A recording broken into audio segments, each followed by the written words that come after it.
Detective Jack Reeves stood motionless in the sterile hospital room, his weathered face etched with concern. 10-year-old Sarah lay before him, her small form dwarfed by the medical equipment surrounding her bed. Just moments ago, she had awakened from a 6-month coma, uttering 3 chilling words that shattered the silence. "He pushed me." Those words ignited a firestorm in Reeves's mind. What dark secrets lay hidden behind this child's ordeal? As he gazed at Sarah's pale face, Reeves felt the familiar itch of a case that would consume him. The girl's parents were missing, presumed dead. Her uncle, a man of wealth and influence, had swooped in to claim guardianship, but something about him set off alarm bells in Reeves's gut. As Reeves dug deeper, he uncovered a web of lies and betrayal, stretching back generations. Each clue led to more questions. Each answer revealed new dangers. Someone wanted Sarah silenced permanently, and they were willing to kill to keep their secrets buried. Time was running out. With attempts on Sarah's life escalating and pressure mounting to abandon the case, Reeves knew he was the only thing standing between an innocent child and a killer's twisted endgame. In a race against time, Reeves would have to unravel a sinister family conspiracy, protect Sarah from unseen threats, and bring a ruthless killer to justice. The truth lay hidden within the walls of an ancestral home, waiting to be uncovered. Before we start this thrilling journey, buckle up, get ready, and subscribe for a special surprise tomorrow.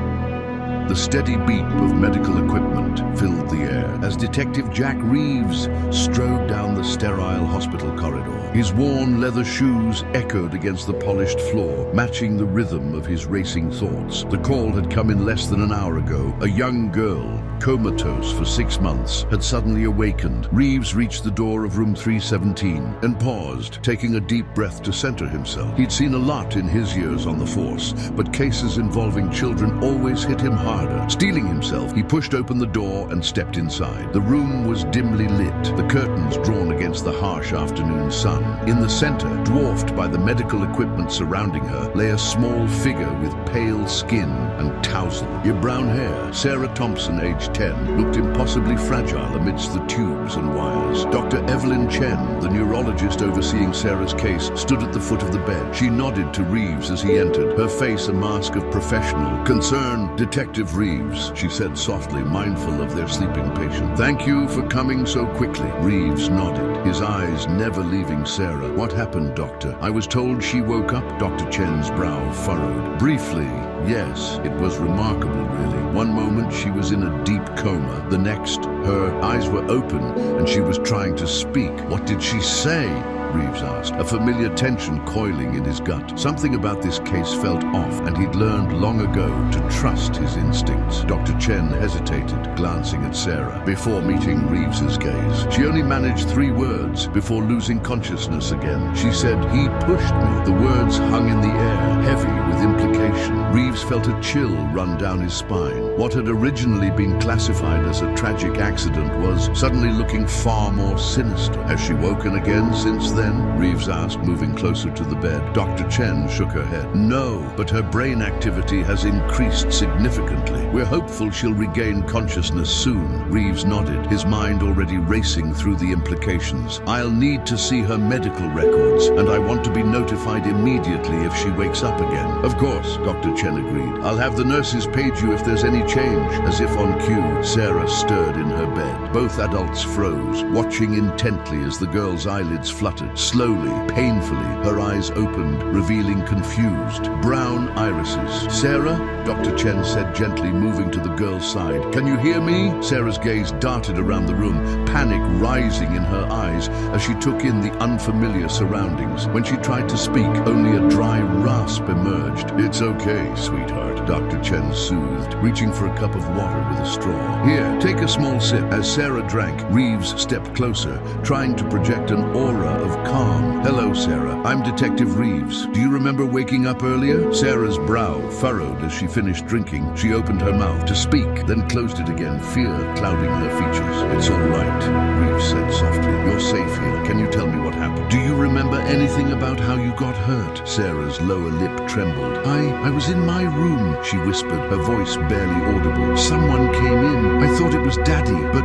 She trailed off. Reeves leaned in, his heart pounding. "But what, Sarah?" "It wasn't Daddy," she said, a single tear rolling down her cheek. "It was Uncle Robert. He looked so angry. And then he pushed me." The words hit Reeves like a physical blow. He glanced at Dr. Chen, who looked equally shocked. "Sarah," Reeves said carefully, "are you sure it was your uncle?" The girl nodded, more tears falling. "Where's my mum and dad? I want my parents." Reeves and Dr. Chen exchanged a loaded glance. How could they tell this child that her parents had been missing for months, presumed dead by many, before either could respond? The door burst open. A tall man in an expensive suit strode in, his face a mask of concern that didn't quite reach his eyes. "Sarah! Oh, thank God you're awake!" he exclaimed, rushing to the bedside. Reeves straightened, instantly on alert. "And you are?" The man turned, seeming to notice Reeves for the first time. He extended a hand, his smile not quite hiding the calculation in his gaze. "Robert Thompson," he said smoothly. "I'm Sarah's uncle and legal guardian. And you are?" "Detective Jack Reeves," he replied, shaking the offered hand firmly.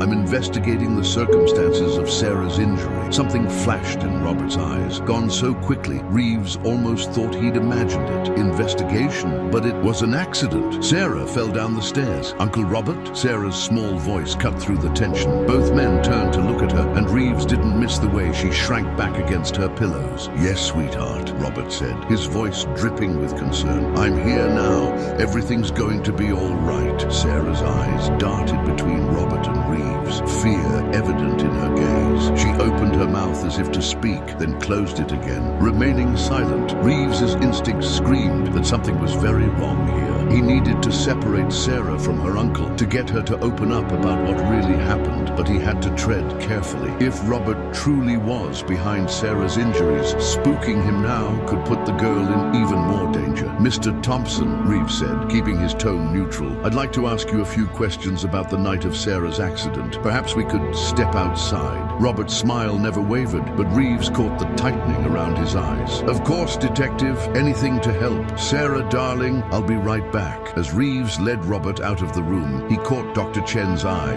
and gave a subtle nod. She understood immediately, moving to Sarah's side to keep the girl company and, more importantly, to keep her talking. In the hallway, Reeves turned to face Robert, studying the man closely. Everything about him screamed wealth and privilege, from his tailored suit to his manicured nails. But there was something else there too, a hardness in his eyes that set Reeves on edge. "Mr. Thompson," Reeves began, "can you walk me through what happened the night Sarah was injured?" Robert sighed, running a hand through his perfectly coiffed hair. "It was such a terrible night," he said, his voice thick with what Reeves suspected was fake emotion. "I was visiting my brother and his wife, Sarah's parents. We were all downstairs when we heard a scream and a loud thump. We rushed to the staircase and found Sarah at the bottom, unconscious. It was awful." Reeves nodded, keeping his face neutral. "And where were Sarah's parents during all this?" A flicker of something, annoyance perhaps, crossed Robert's face. "They were right there with me. We all saw it happen." "I see," Reeves said slowly. "And yet, Mr. Thompson,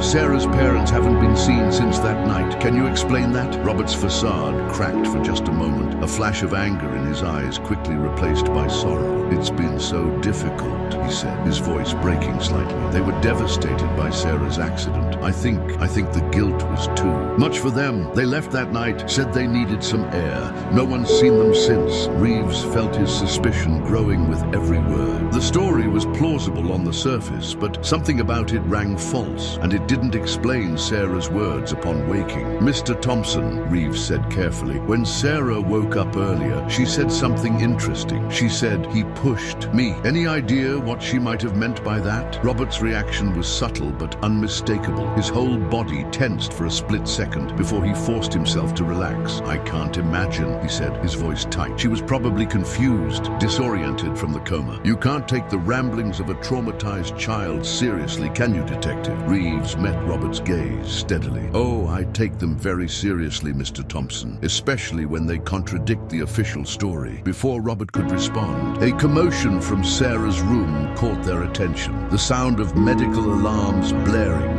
Dr. Chen was bent over Sarah, who was thrashing in her bed, eyes wide with terror. "She's having a panic attack," Dr. Chen called out. I need to sedate her. No! Sarah screamed, her voice raw with fear. Don't let him near me. He'll hurt me again. Reeves moved quickly, positioning himself between Sarah and Robert. Mr. Thompson, I'm going to have to ask you to leave. Robert's face was a mask of outrage. This is ridiculous. I'm her guardian. You can't keep me from her. Watch me, Reeves growled, his hand moving to rest on his holstered weapon. Leave now, or I'll have you removed. For a moment, Reeves thought Robert might argue further, but then the man's shoulders slumped and he backed towards the door. This isn't over, he said, his voice low and menacing. You have no idea who you're dealing with, detective. As Robert left, Reeves turned back to Sarah. Dr. Chen had managed to calm her somewhat, but the girl was still shaking, tears streaming down her face. It's okay, Sarah, Reeves said gently, approaching the bed. He's gone now. You're safe. Sarah looked up at him, her eyes wide and frightened. He'll come back, she whispered. He always comes back. Reeves felt a surge of protectiveness wash over him. Not this time, he promised. I won't let him hurt you again. As he watched Dr. Chen administer a mild sedative to help Sarah relax, Reeves's mind was racing. The case had just blown wide open, transforming from a simple accident investigation into something far more sinister. He needed to move fast. Robert Thompson was clearly dangerous, and he had resources at his disposal. Reeves had to find Sarah's parents, uncover the truth about what happened that night, and most importantly, keep Sarah safe from her uncle's clutches. As Sarah drifted off to sleep, Reeves pulled out his phone. He had calls to make, favors to call in. Whatever game Robert Thompson was playing, Reeves was determined to stay one step ahead. The hunt was on, and Jack Reeves wouldn't rest until he uncovered the truth, no matter how ugly it might be. For Sarah's sake, and for the sake of justice, he would see this through to the end. Detective Jack Reeves stood at the window of his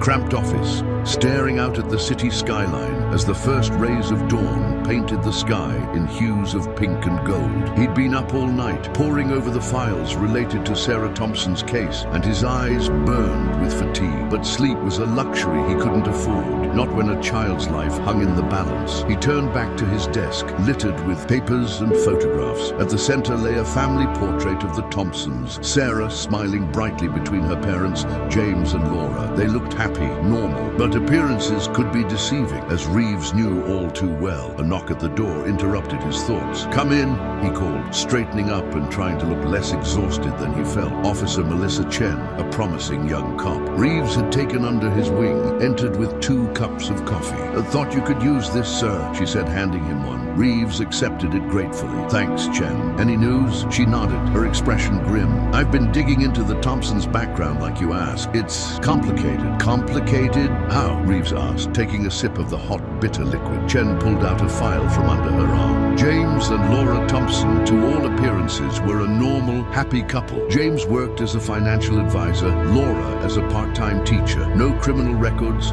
no history of domestic disturbances. But here's where it gets weird. About a year ago, James started withdrawing large sums of money from their joint accounts. We're talking hundreds of thousands of dollars. Reeves's eyebrows shot up. That's a lot of cash for a financial advisor to have lying around. Any idea where it went? Chen shook her head. That's the thing. The money just vanishes. No large purchases, no transfers to other accounts we can trace. It's like it disappeared into thin air. Reeves frowned, his mind racing. Could be offshore accounts, or maybe he was being blackmailed. Either way, it's a strong motive for foul play. Good work, Chen. Keep digging. I want to know everything about the Thompsons' finances, their friends, their enemies. If they so much as got a parking ticket, I want to know about it. Chen nodded, then hesitated. There's one more thing, sir. I looked into Robert Thompson, Sarah's uncle. He's connected. Connected how? Reeves asked, though he had a sinking feeling he already knew the answer. He's on the board of directors for 6 major corporations. He's got friends in high places, including the mayor's office and the police commissioner. If we're going after him,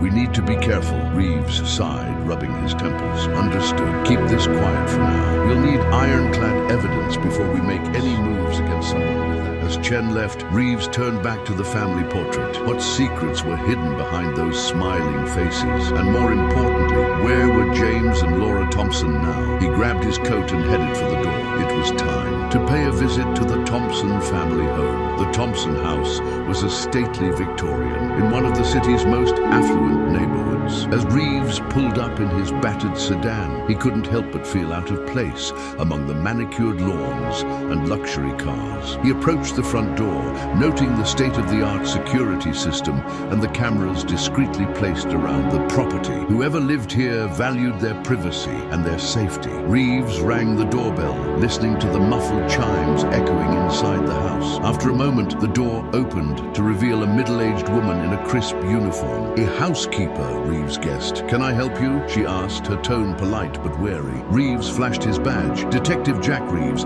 I'm investigating the disappearance of James and Laura Thompson. Mind if I come in and ask a few questions?" The housekeeper hesitated, glancing over her shoulder before stepping aside. "Of course, detective. Please come in." The interior of the house was as impressive as the exterior, all polished wood and expensive artwork. Reeves followed the housekeeper to a spacious living room, taking in every detail. "I'm Maria Gonzalez," the housekeeper said, gesturing for Reeves to take a seat. "I've worked for the Thompsons for over a decade." Reeves nodded, pulling out a notepad. "Miss Gonzalez, can you tell me about the night the Thompsons disappeared?" Maria's face clouded with emotion. "It was terrible. Little Sarah had her accident, and then Mr. and Mrs. Thompson just left. They were so upset, you see. They said they needed some air, that they'd be back soon, but they never came back. And you didn't find that strange," Reeves pressed. "That they'd abandoned their injured daughter." Maria wrung her hands. "Of course it was strange, but they were in shock, I think. And Mr. Robert, he took charge right away. He's been looking after Sarah ever since." Reeves made a note. "Have you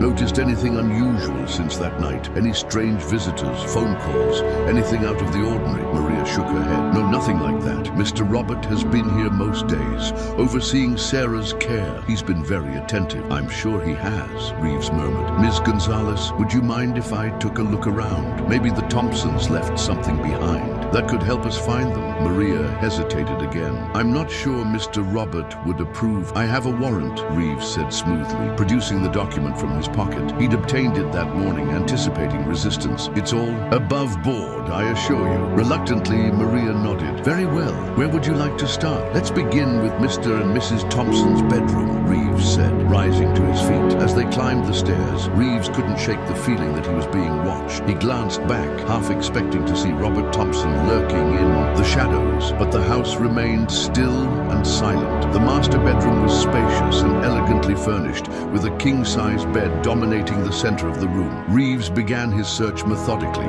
checking drawers and closets while Maria hovered nervously in the door. "Did the Thompsons take any luggage with them when they left?" Reeves asked, as he rifled through James Thompson's sock drawer. "No," Maria replied. "They left with just the clothes on their backs. That's part of why it was so strange." Reeves nodded, moving to the nightstand. He pulled open the drawer and paused. Inside was a leather-bound journal. "Did Mr. Thompson keep a diary?" he asked, holding it up. Maria's eyes widened. "I've never seen that before. Mrs. Thompson was very particular about the cleaning in here. She always did it herself." Intrigued, Reeves flipped open the journal. The pages were filled with James Thompson's neat handwriting, detailing financial transactions and cryptic notes. One entry caught his eye. "R pushing harder, threatens S. Must find proof before it's too late." Reeves felt a chill run down his spine. Could R be Robert and S Sarah? What kind of proof was James looking for? He was about to dig deeper when a noise from downstairs made him freeze. Heavy footsteps were approaching,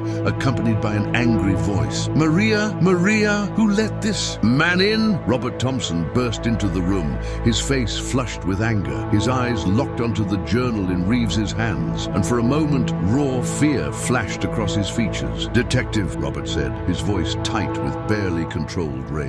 "What do you think you're doing?" Reeves held up his warrant. "Conducting a legal search, Mr. Thompson. Care to explain why your brother was keeping notes about you threatening his daughter?" Robert's face went pale. "I don't know what you're talking about. That journal is private property. You have no right." "I have every right," Reeves interrupted, tucking the journal into his coat. "And I think you and I need to have a long talk down at the station." For a moment, Reeves thought Robert might try to stop him, The man's hands clenched into fists and a vein throbbed in his temple. But then, abruptly, all the fight seemed to go out of him. "Fine," Robert said, his voice cold. "But I want my lawyer present." Reeves nodded. "Of course, after you, Mr. Thompson." As they descended the stairs, Reeves couldn't shake the feeling that he'd just stepped onto a minefield. Whatever secrets the Thompsons were hiding, he was getting closer to the truth. But at what cost? The ride to the police station was tense and silent. Robert Thompson sat in the back of Reeves's car, his face a mask of barely contained anger. Reeves kept one eye on the road and the other on his rearview mirror, half expecting Robert to make a break for it at any moment. But Robert remained still, his eyes fixed on some distant point outside the window. It was only when they pulled into the station parking lot that he spoke. "You're making a mistake, detective," he said, his voice low and menacing. "You have no idea what you're getting into." Reeves turned to face him. "Why don't you enlighten me then? Where are James and Laura Thompson?" Robert's eyes flashed. "I told you I don't know. They abandoned their daughter. I've been trying to pick up the pieces ever since." "And the journal," Reeves pressed. "The notes about you threatening Sarah." "My brother was paranoid," Robert spat. "He was involved in things, dangerous things. He was seeing threats everywhere, even in his own family." Reeves raised an eyebrow. "What kind of dangerous things?" But Robert had clammed up again. "I want my lawyer," he said, staring straight ahead. Reeves sighed and got out of the car. As he led Robert into the station, he couldn't shake the feeling that he was missing something crucial. The pieces were there, but they weren't fitting together quite right. Inside, he handed Robert off to another officer to be processed and headed for his desk. He needed to go through that journal with a fine-toothed comb. Hours passed as Reeves pored over James Thompson's writing. Most of it was financial jargon, notes on investments and market trends. But scattered throughout were cryptic references that made Reeves's hair stand on end. "R's operation growing. Need to find proof. L worried about S. Says she's having nightmares. Overheard R on phone. Mention of shipment next month. What is he into?" It painted a disturbing picture. James Thompson had clearly suspected his brother of some kind of illegal activity, something that put Sarah in danger. But what? A knock at his door jolted Reeves from his thoughts. Officer Chen entered, her face grim. "Sir, we've got a problem," she said. "Robert Thompson's lawyer just showed up. He's demanding we release him immediately." Reeves frowned. "On what grounds?" Chen handed him a document. "They're claiming unlawful search and seizure. The warrant you used, sir, it's not in our system. According to records, it was never issued." Reeves felt the blood drain from his face. He pulled out the warrant he'd shown at the Thompson house, examining it closely. It looked real, felt real, but if it wasn't in the system, someone's covering. "Their tracks," he muttered. "Chen, stall them as long as you can. I need to make a call." As Chen left, Reeves picked up his phone with shaking hands. He dialed a number he hadn't used in years, praying the person on the other end would pick up. After 3 rings, a gruff voice answered. "This better be important, Reeves." "Judge Hawkins," Reeves said, relief flooding through him. "I need your help. Do you remember signing a warrant for me this morning?" There was a long pause on the other end. When Judge Hawkins spoke again, his voice was low and urgent. "Reeves, listen to me carefully. I didn't sign any warrant for you, but if someone's gone to the trouble of faking my signature and erasing records, you're into something big. Watch your back." The line went dead, leaving Reeves staring at the phone in shock. His mind raced. If the warrant was fake, that meant the search was illegal. The journal would be inadmissible in court, and Robert Thompson was about to walk free. He burst out of his office, racing towards the holding cells, but he was too late. He rounded the corner just in time to see Robert Thompson walking out the front door of the station, flanked by a smug-looking lawyer. Robert caught Reeves's eye as he left, a small smile playing at the corners of his mouth. The message was clear: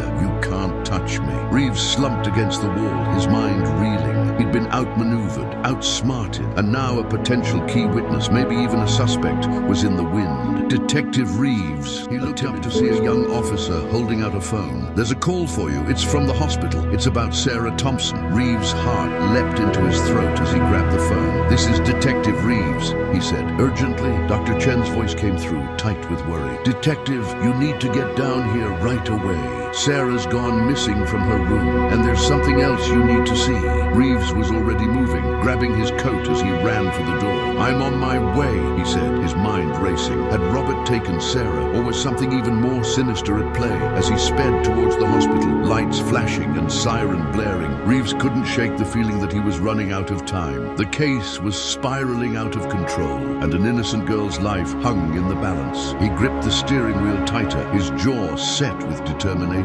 He'd been knocked down, but he wasn't out of the fight yet. Whatever it took, he would uncover the truth and bring Sarah Thompson home safe. The pieces of the puzzle were there, just waiting to be put together, and Jack Reeves was determined to be the one to solve it, no matter the cost. Detective Jack Reeves burst through the hospital doors, his heart pounding in his chest. The fluorescent lights cast harsh shadows as he raced down the corridor, dodging nurses and orderlies. He skidded to a stop outside Sarah's room, where Dr. Chen was waiting, her face etched with worry. What happened? Reeves demanded, trying to catch his breath. Dr. Chen shook her head, leading him into the empty room. We're not sure. Sarah was here for her evening checkup. Everything was normal. The nurse left for just a few minutes, and when she came back, Sarah was gone. Reeves scanned the room, his detective instincts kicking in. The bed was rumpled, as if Sarah had left in a hurry. A half-eaten meal sat on the bedside table. Nothing seemed obviously out of place, but something felt off. Security cameras, he asked, turning back to Dr. Chen. That's the strange part, she replied, biting her lip. The cameras on this floor all went dark for about 10 minutes. When they came back online, Sarah was already gone. Reeves frowned. This wasn't some impulsive act by a frightened child. This was planned, coordinated. His mind immediately went to Robert Thompson, but the man had only been released from custody an hour ago. Could he have orchestrated this so quickly? You said there was something else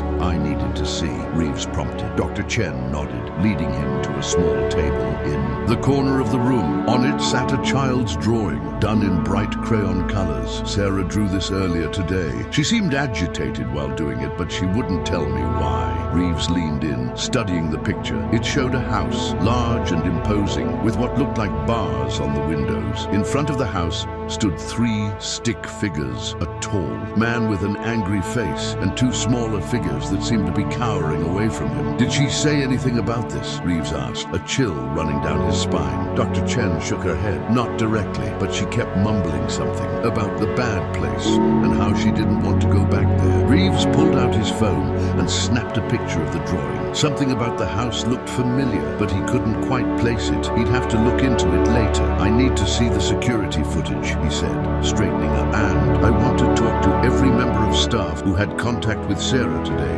As Dr. Chen led him towards the security office, Reeves's phone buzzed. It was a text from Officer Chen. Thompson's house empty, no sign of him or Sarah. What now? Reeves cursed under his breath. Robert was in the wind, and he'd taken Sarah with him. But to where and why now? The security office was a cramped room filled with monitors. A bored-looking guard straightened up as they entered, eyeing Reeves's badge nervously. Show me the footage from Sarah Thompson's floor, Reeves ordered. The guard complied, pulling up the relevant cameras on the main screen. Reeves watched intently as the ordinary bustle of hospital life played out. Then, at 7:42 p.m., the screens went dark. What happened there? Reeves asked, leaning in. The guard shrugged. System glitch, maybe? It happens sometimes. Does it? Reeves asked skeptically. How often? The guard shifted uncomfortably. Not often. Maybe once or twice a year. And it just happened to occur right when our missing patient disappeared, Reeves mused. Can you show me the external cameras for the same time period? As the guard pulled up the footage, Reeves's eyes darted from screen to screen. Most showed nothing unusual, just the normal comings and goings of a busy hospital. But then, on a camera covering a side entrance, he saw it. A tall man in a baseball cap and sunglasses, leading a small, hunched figure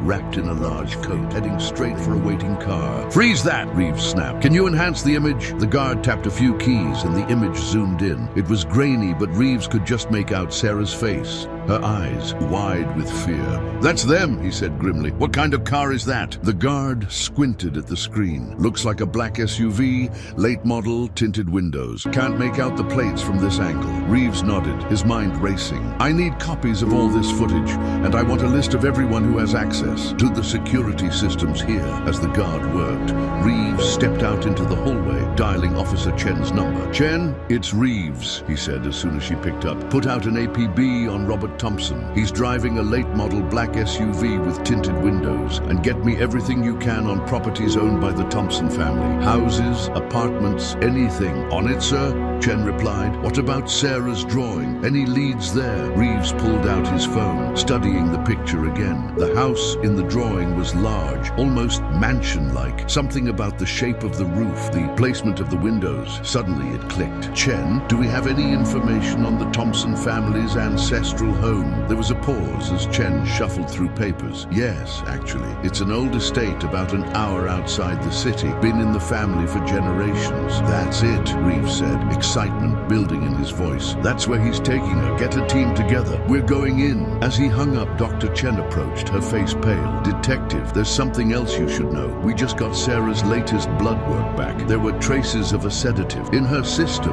one that wasn't prescribed by any of our doctors. Reeves felt his blood run cold. He drugged her, probably to keep her quiet during the escape. Dr. Chen nodded grimly. It's a strong sedative. In a child her size, it could be dangerous if the dosage wasn't carefully controlled. Reeves clenched his fists, anger boiling up inside him. Robert Thompson had just graduated from kidnapping to potential murder. Thank you, Doctor, he said, already moving towards the exit. I'll keep you updated. As he climbed into his car, Reeves's mind was racing. Why had Robert taken such a risk? What was so important that he'd resort to kidnapping his own niece? The answers, he was sure, lay in that old Thompson estate, and he was determined to find them, no matter what it took. The drive to the Thompson estate felt interminable. Reeves gripped the steering wheel tightly, his knuckles white as he sped down dark country road. In the passenger seat, Officer Chen was on the phone, coordinating with the backup units that were on their way. SWAT team is about 20 minutes out, she reported,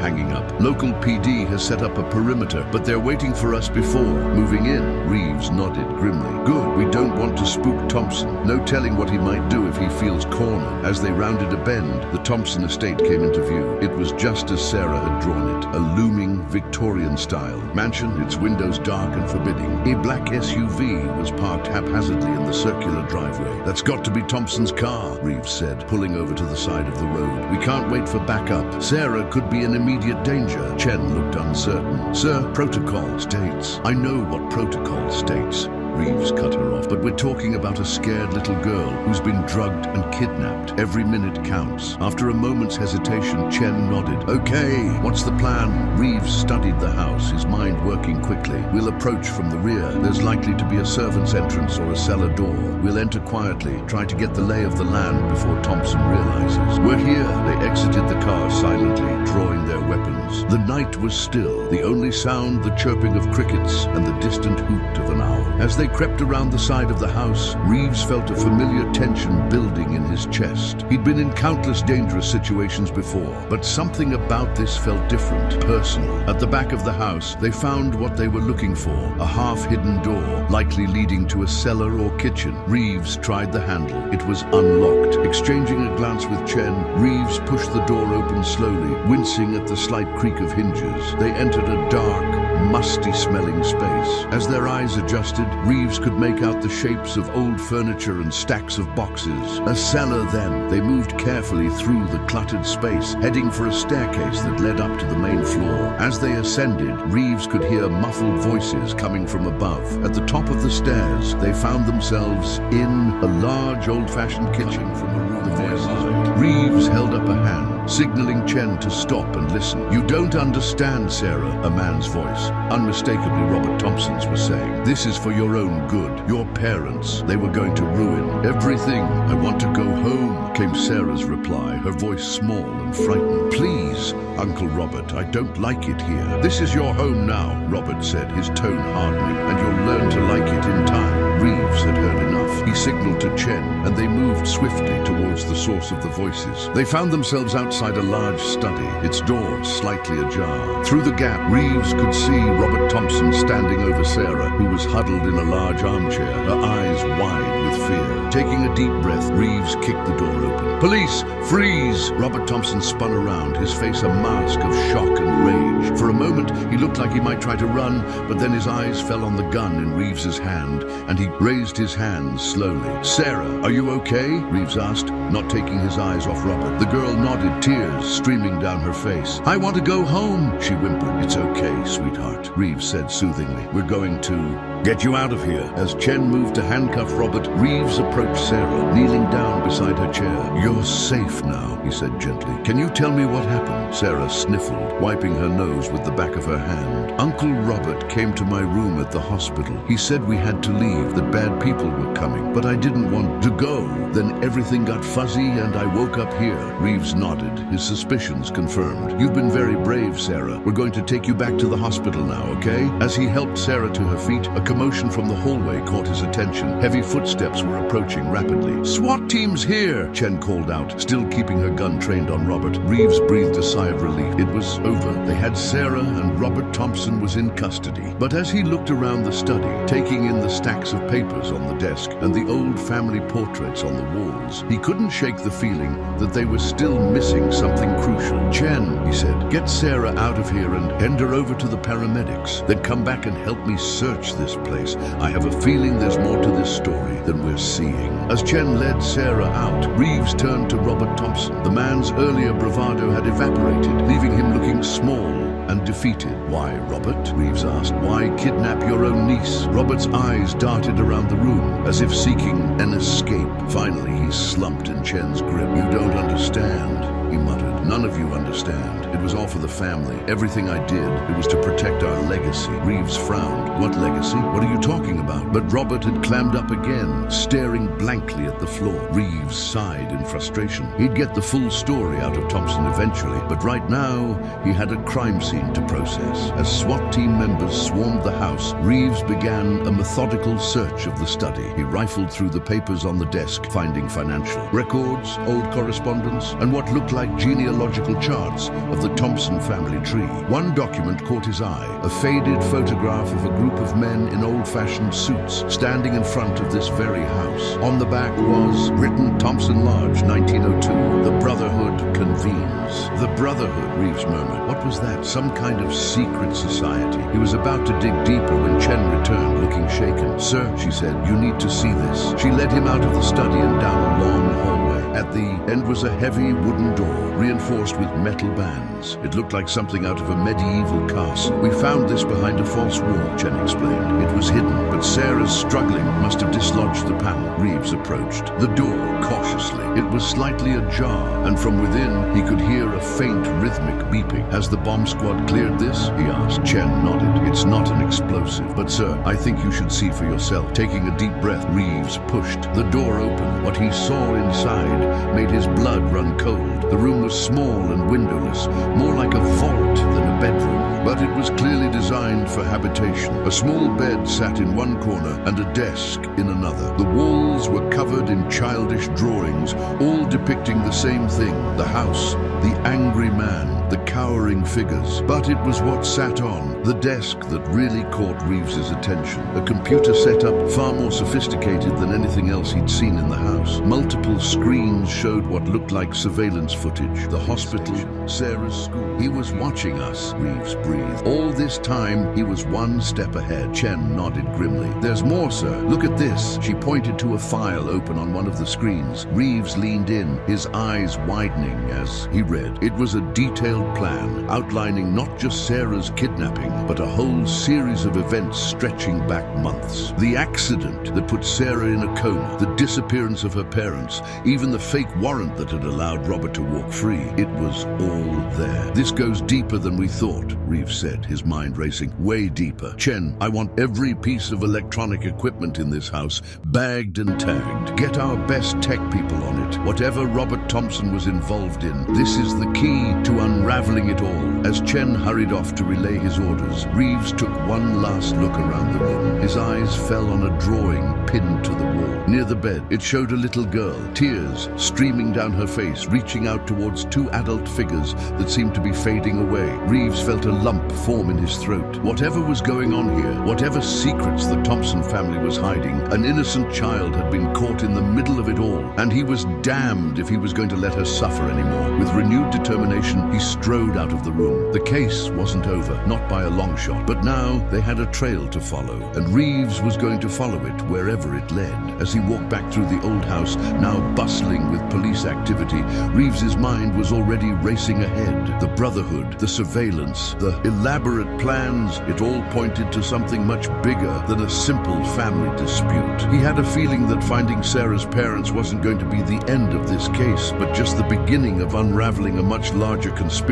And somewhere out there, James and Laura Thompson were either in hiding or in danger, possibly both. Reeves clenched his fists, a grim smile playing at the corners of his mouth. It was going to be a long night, but he was ready for it. The game was afoot, and Jack Reeves was determined to see it through to the end. Detective Jack Reeves stood in the bustling precinct, his eyes fixed on the evidence board before him. Photos, documents, and hastily scribbled notes covered every inch of available space, connected by a web of red string that seemed to grow more tangled with each passing hour. At the center of it all was a family portrait of the Thompsons, James, Laura, and little Sarah, their smiles now seeming more like masks hiding dark secrets. It had been 3 days since the raid on the Thompson estate, and Reeves felt no closer to unraveling the mystery than he had that night. Robert Thompson sat in a holding cell, stubbornly refusing to speak without his lawyer present. Sarah was back in the hospital, physically unharmed but deeply traumatized by her ordeal, and James and Laura Thompson were still missing their whereabouts. As much a mystery as the conspiracy that seemed to surround their family. Detective Officer Chen's voice broke through Reeves' concentration. He turned to see her approaching, a stack of files in her arms. The tech team just finished their preliminary analysis of the computers we found in that hidden room. You're going to want to see this. Reeves nodded, following Chen to a nearby conference room. The table was covered in laptops and hard drives. A team of bleary-eyed technicians hunched over them. One looked up as they entered, his face a mixture of excitement and disbelief. "Detective Reeves," he said, "we've uncovered something big here. The encryption on these devices was military grade, but we managed to crack it. What we found, well, it's like nothing I've ever seen before." He turned one of the laptops towards Reeves, pulling up a series of documents. "This goes way beyond the Thompsons. We're talking about a network of powerful individuals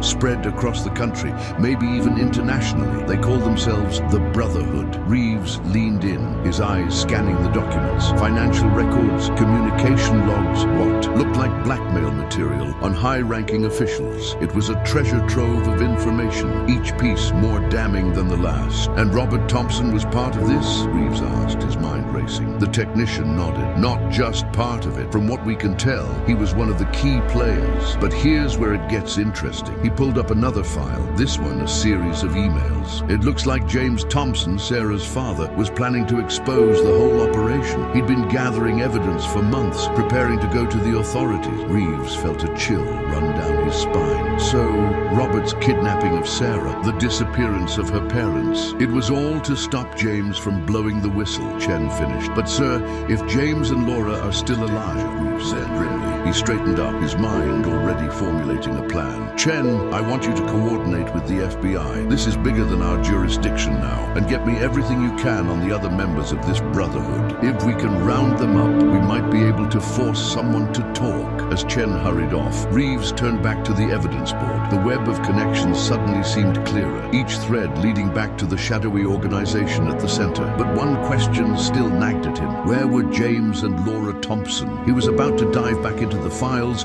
when his phone buzzed. It was a text from an unknown number, Pier 17. "Midnight. Come alone if you want the truth." Reeves stared at the message, his heart pounding. It could be a trap, but it could also be the break they'd been waiting for. He glanced at his watch. 10:30 p.m., just enough time to prepare. As he grabbed his coat and headed for the door, Reeves couldn't shake the feeling that he was walking into something much bigger and more dangerous than he'd ever faced before. But if there was even a chance of finding the Thompsons and bringing down this conspiracy, he had to take it. The night air was crisp and salty as Reeves approached Pier 17. The docks were deserted at this hour, the only sounds the gentle lapping of waves and the distant hum of the city. He moved cautiously, one hand resting on his holstered weapon, eyes scanning the shadows for any sign of movement. As he neared the end of the pier, a figure emerged from behind a stack of shipping containers. Reeves tensed, ready for anything, but then the figure stepped into the light, and he felt his breath catch in his throat. "Laura Thompson," he said incredulously. The woman before him was a far cry from the polished, smiling figure in the family portrait. Her hair was unkempt, her clothes dirty and wrinkled, but her eyes were sharp and alert as she regarded Reeves warily. "Detective Reeves," she said, her voice hoarse. "I'm sorry for the cloak and dagger routine, but we had to be sure you weren't being followed." "We?" Reeves asked, glancing around. As if on cue, another figure emerged from the shadows. James Thompson looked even worse than his wife, sporting a days-old beard and a nasty cut above his left eye. "Mr. Thompson," Reeves said, struggling to keep his voice calm, "you have no idea how long we've been looking for you." James nodded grimly. "I'm sure you have a lot of questions, Detective, but we don't have much time. Robert may already know we've contacted you." "Robert?" Reeves frowned. "But he's in custody." Laura let out a bitter laugh. "You think a jail cell can stop him? The Brotherhood has reach you can't even imagine. Judges, politicians, police officers, they're everywhere." Reeves felt a chill run down his spine. "Tell me everything," he said. Over the next hour, huddled behind the shipping containers, James and Laura laid out a tale that seemed almost too fantastic to believe. The Brotherhood, they explained, had existed for generations, a secret society of the wealthy and powerful, dedicated to maintaining their influence at any cost. "My family has been part of it for over a century," James said, his voice heavy with shame. "I was groomed from childhood to take my place in the organization, but when Sarah was born, I began to see things differently. The corruption, the manipulation, the lives ruined, all to keep a select few in power. I couldn't be part of it anymore." "So you decided to expose them," Reeves said. James nodded. "I spent years gathering evidence, building a case that not even their pet judges and bought politicians could ignore. But Robert found out. He always was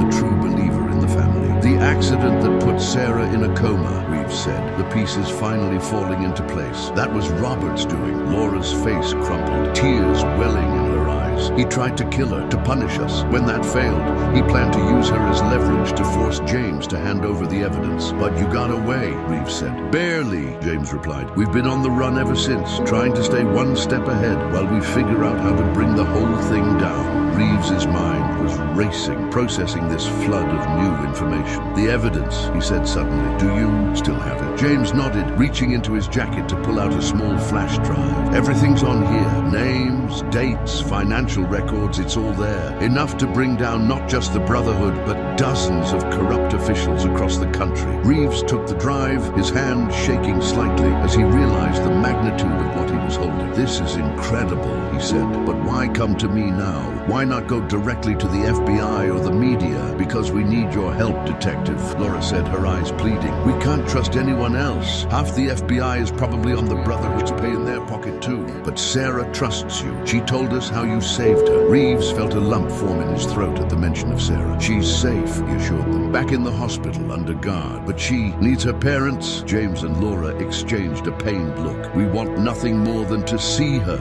James said. "But it's not safe. Not yet. Not until the Brotherhood is exposed and dismantled." Reeves was about to respond when a noise caught his attention. Footsteps, trying to be stealthy but drawing closer. He held up a hand, signaling for silence. "We've got company," he whispered, drawing his weapon. "Stay low and stay quiet." Heart pounding, Reeves peered around the edge of the shipping container. In the dim light, he could make out several figures moving towards them, their own weapons drawn. "James and Laura Thompson," a voice called out, cold and authoritative. "We know you're here. Come out now, and no one needs to get hurt." Reeves recognized that voice. It belonged to Captain Harris, his own superior at the precinct. The implications made his blood run cold. How deep did this conspiracy go? He turned back to James and Laura, who were huddled together, terror etched on their faces. In that moment, Reeves made a decision that would change everything. "Listen to me," he whispered urgently. "When I give the signal, run for the end of the pier. There's a boat tied up there.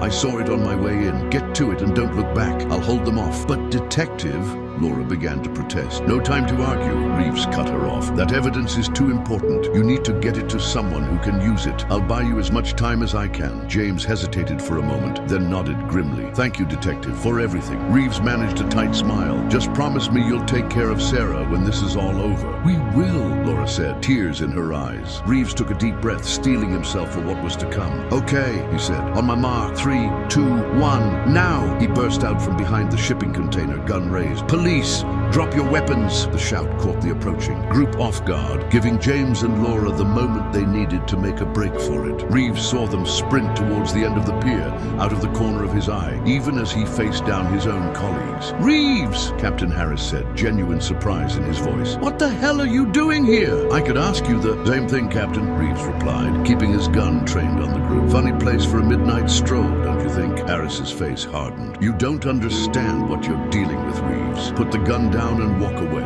We can forget this ever happened." "I don't think so," Reeves said. He could hear the sound of a boat engine starting up behind him. "Just a few more seconds." "I know about the Brotherhood, Captain. It's over." Harris's eyes widened, then narrowed dangerously. "You have no idea what you're talking about," he snarled. "Take him down." Everything happened at once. Reeves dove for cover as gunshots rang out, the sound echoing across the water. He returned fire, not aiming to kill, but to keep them pinned down. In the distance, he could hear the boat speeding away, carrying James and Laura Thompson to safety. As he crouched behind a bollard, bullets whizzing overhead, Reeves allowed himself a grim smile. He might be outnumbered, outgunned, and facing impossible odds, but he'd done his job. The Thompsons were safe, and with them the evidence that could bring down an entire corrupt network. Whatever happened next, Reeves knew he'd made the right choice. And as he reloaded his weapon, preparing to face whatever came next, he silently promised Sarah that he would see this through to the end, no matter the cost. The gunfight at the pier lasted only minutes, but to Reeves, it felt like hours. He was outnumbered and outgunned, and he knew it was only a matter of time before they overwhelmed him. But every second he held them off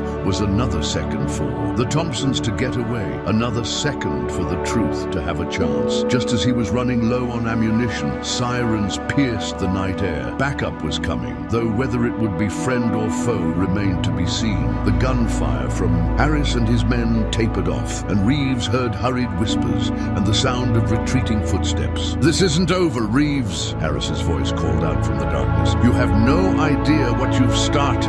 Then they were gone, leaving Reeves alone on the bullet-riddled pier. He slumped against a shipping container, his heart pounding, adrenaline still coursing through his veins. He'd survived somehow, but he knew this was just the beginning. Moments later, police cars swarmed the area, officers pouring out with weapons drawn. Reeves raised his hands slowly, identifying himself. To his men and women he'd worked with for years, people he thought he could trust. As he was helped to his feet and the scene was secured, Reeves's mind was already racing ahead. The Thompsons were out there somewhere, carrying evidence that could bring down an entire network of corruption, but they were also alone and vulnerable, hunted by people with seemingly limitless resources. And Sarah, caught in the middle of it all, was still under guard at the hospital. If the Brotherhood was as far-reaching as the Thompsons claimed, was she really safe there? Reeves knew what he had to do. As he was led to a waiting ambulance to be checked over, he caught the eye of Officer Chen, who was overseeing the crime scene. "Chen," he called out, "I need you to do something for me off the books. Can I trust you?" Chen hesitated for just a moment before nodding firmly. "Of course, sir. What do you need?" Reeves lowered his voice. "Sarah Thompson isn't safe at the hospital. I need you to move her quietly. Take her somewhere no one would think to look. And Chen, don't tell anyone, not even me, where she is. It's safer that way." Chen's eyes widened, but she nodded again. "I understand. I'll take care of it personally." As Chen hurried off, Reeves allowed himself to be examined by the paramedics. His body ached, and he knew he'd have some explaining to do once they got back to the precinct. But for now, he'd done all he could. The Thompsons were in the wind. Sarah would soon be hidden away safely, and somewhere out there, a flash drive held the key to unraveling a conspiracy that went deeper than Reeves had ever imagined. The game had changed, the stakes higher than ever. As the ambulance pulled away from the pier, Reeves gazed out at the dark water. Somewhere out there, a small boat was carrying a big secret, and he silently promised that he would see this through, no matter where it led or what it cost. Him. The real investigation investigation was just beginning, and Detective Jack Reeves was ready for the fight of his life. The precinct was in chaos when Detective Jack Reeves arrived the next morning. Officers rushed back and forth, phones rang incessantly, and a palpable tension hung in the air. At the center of it all stood Chief Wilson, his face a thundercloud as he barked orders. Reeves took a deep breath, steeling himself for what was to come. He'd spent most of the night being patched up and questioned about the shootout at the pier. He'd stuck to the facts, mostly, omitting only his conversation with the Thompsons and their revelations about the Brotherhood, until he knew who he could trust. That information had to stay secret. As he made his way to his desk, Reeves could feel eyes on him. Some colleagues looked at him with concern, others with suspicion. News traveled fast in the department, and everyone knew he'd been involved in something big last night. "Reeves!" Chief Wilson's voice boomed across the bullpen. "My office now!" Ignoring the curious stares of his fellow officers, Reeves made his way to the chief's office. As he entered, he noticed they weren't alone. Two men in crisp suits stood by the window, their expressions unreadable. "Detective Reeves," one of them said, stepping forward. "I'm Agent Simmons. This is Agent Carter. We're with the FBI." Reeves nodded, careful to keep his face neutral. Were these men here to help, or were they part of the Brotherhood's network? "Agents," he said cautiously. "What can I do for you?" Chief Wilson, his face red with barely contained anger, spoke up. Hear about last night's incident, Reeves, and I'd like to know what the hell you were thinking, getting into a shootout with fellow officers." Reeves turned to face his superior. "With all due respect, Chief, those weren't fellow officers I was shooting at. They were there to abduct or kill James and Laura Thompson." The room fell silent at this declaration. Agent Simmons leaned forward, his interest piqued. "You've had contact with the Thompsons?" Reeves hesitated, weighing his options. He decided to go with a partial truth. "They reached out to me, said they had information about a wide-ranging conspiracy involving corrupt officials. Before I could learn more, we were attacked by Captain Harris and his men," Chief Wilson said, his voice heavy with disbelief. "One of our own." "Yes, sir," Reeves confirmed. "I believe Captain Harris is involved in whatever the Thompsons were trying to expose." Agent Carter spoke up for the first time. "And where are the Thompsons now?" Reeves shook his head. "I don't know. In the confusion of the attack, they managed to escape. I was too busy trying to stay alive to see where they went." The FBI agents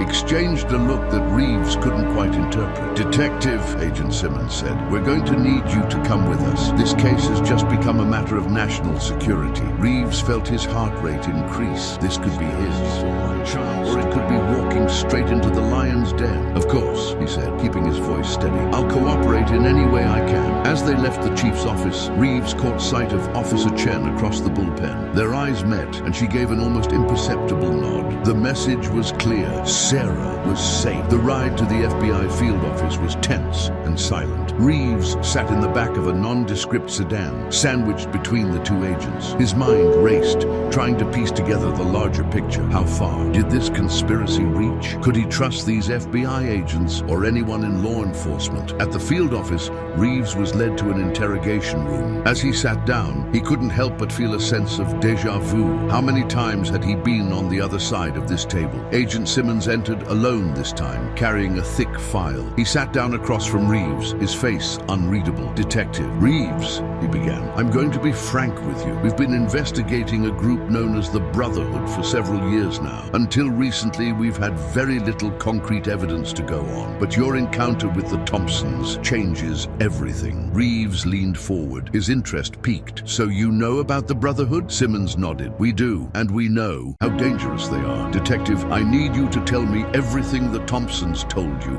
Every detail, no matter how small it might seem." For a moment, Reeves was tempted to lay it all out, but caution held him back. "I'm sorry, Agent Simmons, but as I said before, I didn't get much information from them. We were interrupted before they could tell me anything substantial." Simmons's eyes narrowed slightly. "I see, and you have no idea where they might have gone?" Reeves shook his head. "No, they were desperate, scared. I doubt they had any concrete plans beyond getting away." The agent sighed, leaning back in his chair. Detective, I hope you understand the gravity of this situation. The Brotherhood isn't just some local crime syndicate. They have tendrils in every level of government, in law enforcement, in the private sector. If the Thompsons really do have evidence that could expose them, a lot of very powerful people are going to want them silenced. I understand, Reeves said. Believe me, I want to bring these people down as much as you do, but I can only tell you what I know. Simmons studied him for a long moment, then nodded. All right. For now, I'm going to ask you to stay in the city. We may have more questions as our investigation progresses. As Reeves stood to leave, Simmons spoke again. One more thing, Detective. The little girl, Sarah Thompson, do you know where she is? Reeves felt a chill run down his spine. He kept his face neutral as he replied, last I heard, she was still in the hospital under police protection. Simmons nodded, but Reeves couldn't shake the feeling that the agent didn't quite believe him.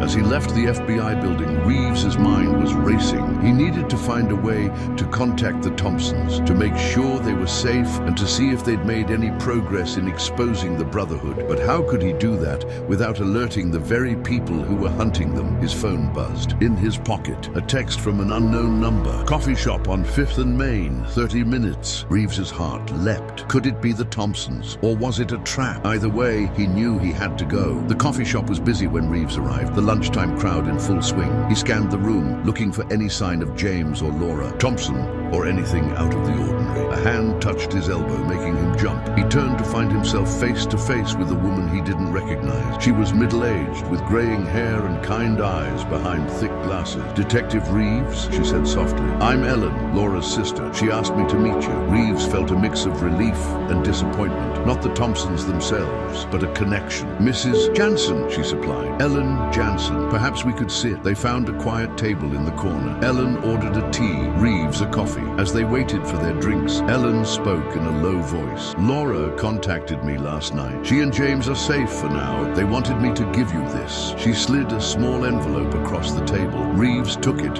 resisting the urge to open it immediately. Thank you, he said. Are they okay? Do they need anything? Ellen shook her head. They didn't tell me much, for my own safety, I think, but they did ask me to tell you something. She leaned in closer. They said to tell you that the key is in the past. Does that mean anything to you? Reeves frowned. Not immediately, but I'll figure it out. Is there any way I can contact them if I need to? I'm sorry, Ellen said, genuine regret in her voice. They were very clear that this had to be a one-way communication. They sat in silence for a moment, each lost in thought. Finally, Ellen spoke again. Detective, I have to ask. Sarah, my niece, is she safe? Reeves met her gaze steadily. Yes, he said simply. She's safe. Ellen's relief was palpable. Thank you, she whispered, for everything you're doing. Laura told me, well, not everything, but enough. I know how dangerous this is for you. Reeves nodded. It's my job, he said, though they both knew it was more than that now. As they finished their drinks, Ellen stood to leave. Be careful, Detective, she said. Laura said, well, she said that they're everywhere, that you can't trust anyone. I'll be careful, Reeves promised. And Mrs. Jansen, thank you. After Ellen left, Reeves sat for a while longer, turning the envelope over in his hands. Finally, he opened it. Inside was a single piece of paper with a series of numbers written on it. Nothing else. Coordinates, maybe? Or a code of some kind? Reeves wasn't sure, but he knew he had to figure it out. The Thompsons were counting on him. As he left the coffee shop, Reeves couldn't shake the feeling that he was being watched. He took a circuitous route back to his apartment, doubling back and changing directions randomly. By the time he finally arrived home, he was certain he'd lost any tail, if there had been one. Inside his apartment, Reeves went straight to his desk. He pulled out a map of the city and surrounding areas, wondering if the numbers might correspond to a location, but no matter how he arranged them, nothing made sense. Then Ellen's words came back to him. The key is in the past. Could it be that simple? Reeves dug through his closet until he found an old cigar box. Inside was a collection of mementos from his childhood, including a small book on code breaking he'd been obsessed with as a kid. He flipped through it until he found what he was looking for, a simple substitution cipher based on dates. Heart pounding, Reeves applied the cipher to the numbers, using the date of Sarah's accident as the key. Slowly, a message emerged. Thompson. Large, hidden room. Truth buried in family history. Reeves sat back, his mind racing. The old Thompson estate where he'd found Sarah. There must be something there they'd missed. Something hidden in that creepy old house. He knew he should call for backup, inform the FBI. Do this by the book. But Laura's warning echoed in his mind. They're everywhere. You can't trust anyone. No, this was something he had to do alone. Whatever was hidden in that house, whatever. Secrets the Thompson family had buried, he had to find them before the Brotherhood did. Reeves gathered what he needed. His gun, a flashlight, some basic tools. As he prepared to leave, he hesitated, then scribbled a quick note. He sealed it in an envelope addressed to Officer Chen, with instructions to open it if he didn't return in 24 hours. It wasn't much of a safeguard, but it was the best he could do under the circumstances. If something happened to him, at least someone would know where to start looking. As Reeves left his apartment, the sun was setting, casting long shadow across the city. He felt exposed, vulnerable, as if 1,000 eyes were watching his every move, but he pushed the paranoia aside. He had a job to do, a mystery to solve, and somewhere out there, a family was counting on him to uncover the truth and bring them home. The drive to the Thompson estate felt longer this time, each mile stretching out as Reeves's mind raced with possibilities. What would he find in that hidden room? What secrets had the Thompson family buried in their history? As he approached the estate, Reeves killed his headlights and parked a distance away. The house loomed before him, dark and forbidding in the moonlight. Police tape still cordoned off the area, but there was no sign of any active investigation. Reeves moved carefully across the grounds, staying in the shadow. He reached the back door he'd used during the raid, finding it still unlocked. Either the police had been sloppy in securing the scene, or someone wanted it to be easy to get in. Neither option was particularly comforting. Inside, the house was eerily silent. Reeves's flashlight cast long shadows as he made his way through the kitchen and into the main hall. Everything looked just as it had the night of the raid, but something felt off. The air was too still, the silence too complete. Reeves pushed the feeling aside, focusing on the task at hand. A hidden room, the message had said, but where? He'd been through most of the house during the initial investigation, and they hadn't found anything beyond the secret surveillance room. As he stood in the main hall, pondering his next move, a floorboard creaked behind him. Reeves spun around, gun raised, heart pounding. "Easy there, detective," a familiar voice said. "It's just me." Officer Chen stepped into the beam of Reeves's flashlight, a hands raised weapon. "What the hell are you doing here?" "Following you," she said simply. "Did you really think I wouldn't notice you sneaking out of town after everything that's happened?" Reeves sighed, holstering his gun. "I thought I told you to keep Sarah safe, to stay out of sight." Chen nodded. "She is safe. I have her stashed somewhere no one will think to look. But you're out here all alone, chasing ghosts. You need backup, sir." For a moment, Reeves was tempted to send her away, but the truth was, he was glad for the company, for someone he could trust in this house of secrets. "All right," he said finally, "but we need to be careful. There's supposed to be a hidden room somewhere in this house. Something the Thompsons wanted me to find." Chen's eyes widened. "You've been in contact with them?" Reeves gave her a quick rundown of his meeting with Ellen and the coded message. As he spoke, he could see Chen's mind working, piecing things together. "A room hidden well enough that we missed it in our initial search," she mused. "It would have to be somewhere unexpected, somewhere no one would think to look." They began a methodical search of the house, starting from the top floor and working their way down. Every closet, every crawl space, every seemingly solid wall was examined for signs of a hidden entrance. Hours passed, and Reeves was beginning to lose hope. Maybe he'd interpreted the message wrong. Maybe this was all a wild goose chase. Then, as they were examining the wood paneling in the main hall for what felt like the 100th time, Chen noticed something. "Detective," she said, her voice tight with excitement. "Look at this." She was pointing at a small carving in one of the panels, easily overlooked amidst the ornate decorations. It was a simple symbol, a circle with a line through it. "I've seen this before," Reeves said,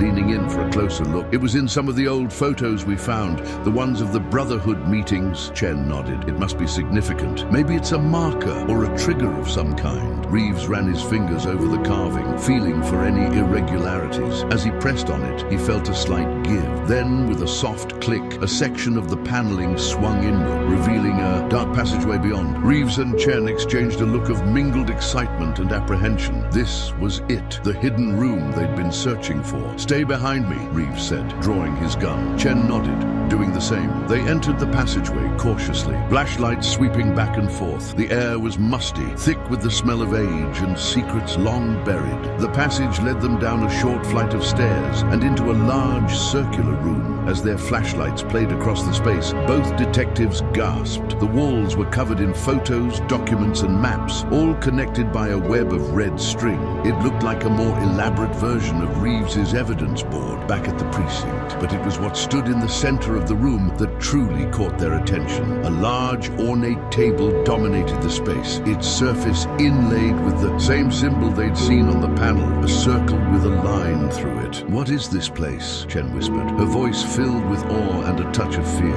Reeves shook his head, moving further into the room. "I'm not sure, but I think we've just found the heart of the Brotherhood." As they examined the room more closely, Reeves and Chen began to grasp the magnitude of what they'd discovered. The documents on the walls detailed decades of corruption, blackmail, and manipulation. Photos showed powerful figures in compromising positions. Financial records revealed vast sums of money changing hands in secret. "This is incredible," Chen breathed, scanning a document that implicated a Supreme Court justice in a massive bribery scheme. "With this evidence, we could bring down half the government." Reeves nodded grimly, his flashlight beam moving from one damning piece of evidence to another. "Now we know why the Brotherhood was so desperate to keep this hidden. This isn't just corruption, Chen. This is a shadow government." As they moved around the room, taking in the scope of the conspiracy, Reeves's light fell on something that made his blood run cold. In the corner, partially hidden behind a stack of boxes, was a small desk, and on that desk sat a framed photo of Sarah Thompson. "Chen," he called, his voice tight. "Look at this." Chen came over, her eyes widening as she saw the photo. "What does it mean? Why would they have a picture of Sarah down here?" Reeves shook his head, a sickening feeling growing in his gut. "I don't know, but I have a feeling it's not good." He began rifling through the papers on the desk, looking for anything that might explain Sarah's connection to all this. Most of it was mundane financial records and meeting minutes, but then at the bottom of a stack he found it was a birth certificate, Sarah's birth certificate, but the names listed as parents weren't James and Laura Thompson. "Oh my God," Reeves muttered, his hand shaking slightly as he held the document. "Chen, look at this. According to this, Sarah's real parents are Robert Thompson and Emily Hawkins." Chen frowned. "Hawkins? Why does that name sound familiar?" "Because Judge Hawkins signed the warrant that let Robert walk," Reeves said, the pieces falling into place, or at least we thought he did. "Now I'm not so sure." Before Chen could respond, a noise from upstairs made them both freeze. Footsteps moving quickly and with purpose. "Someone's here," Chen whispered, her hand moving to her weapon. Reeves nodded, his mind racing. They were trapped down here, with only one way out, and whoever was up there, they probably knew about the hidden room. "Grab what you can,"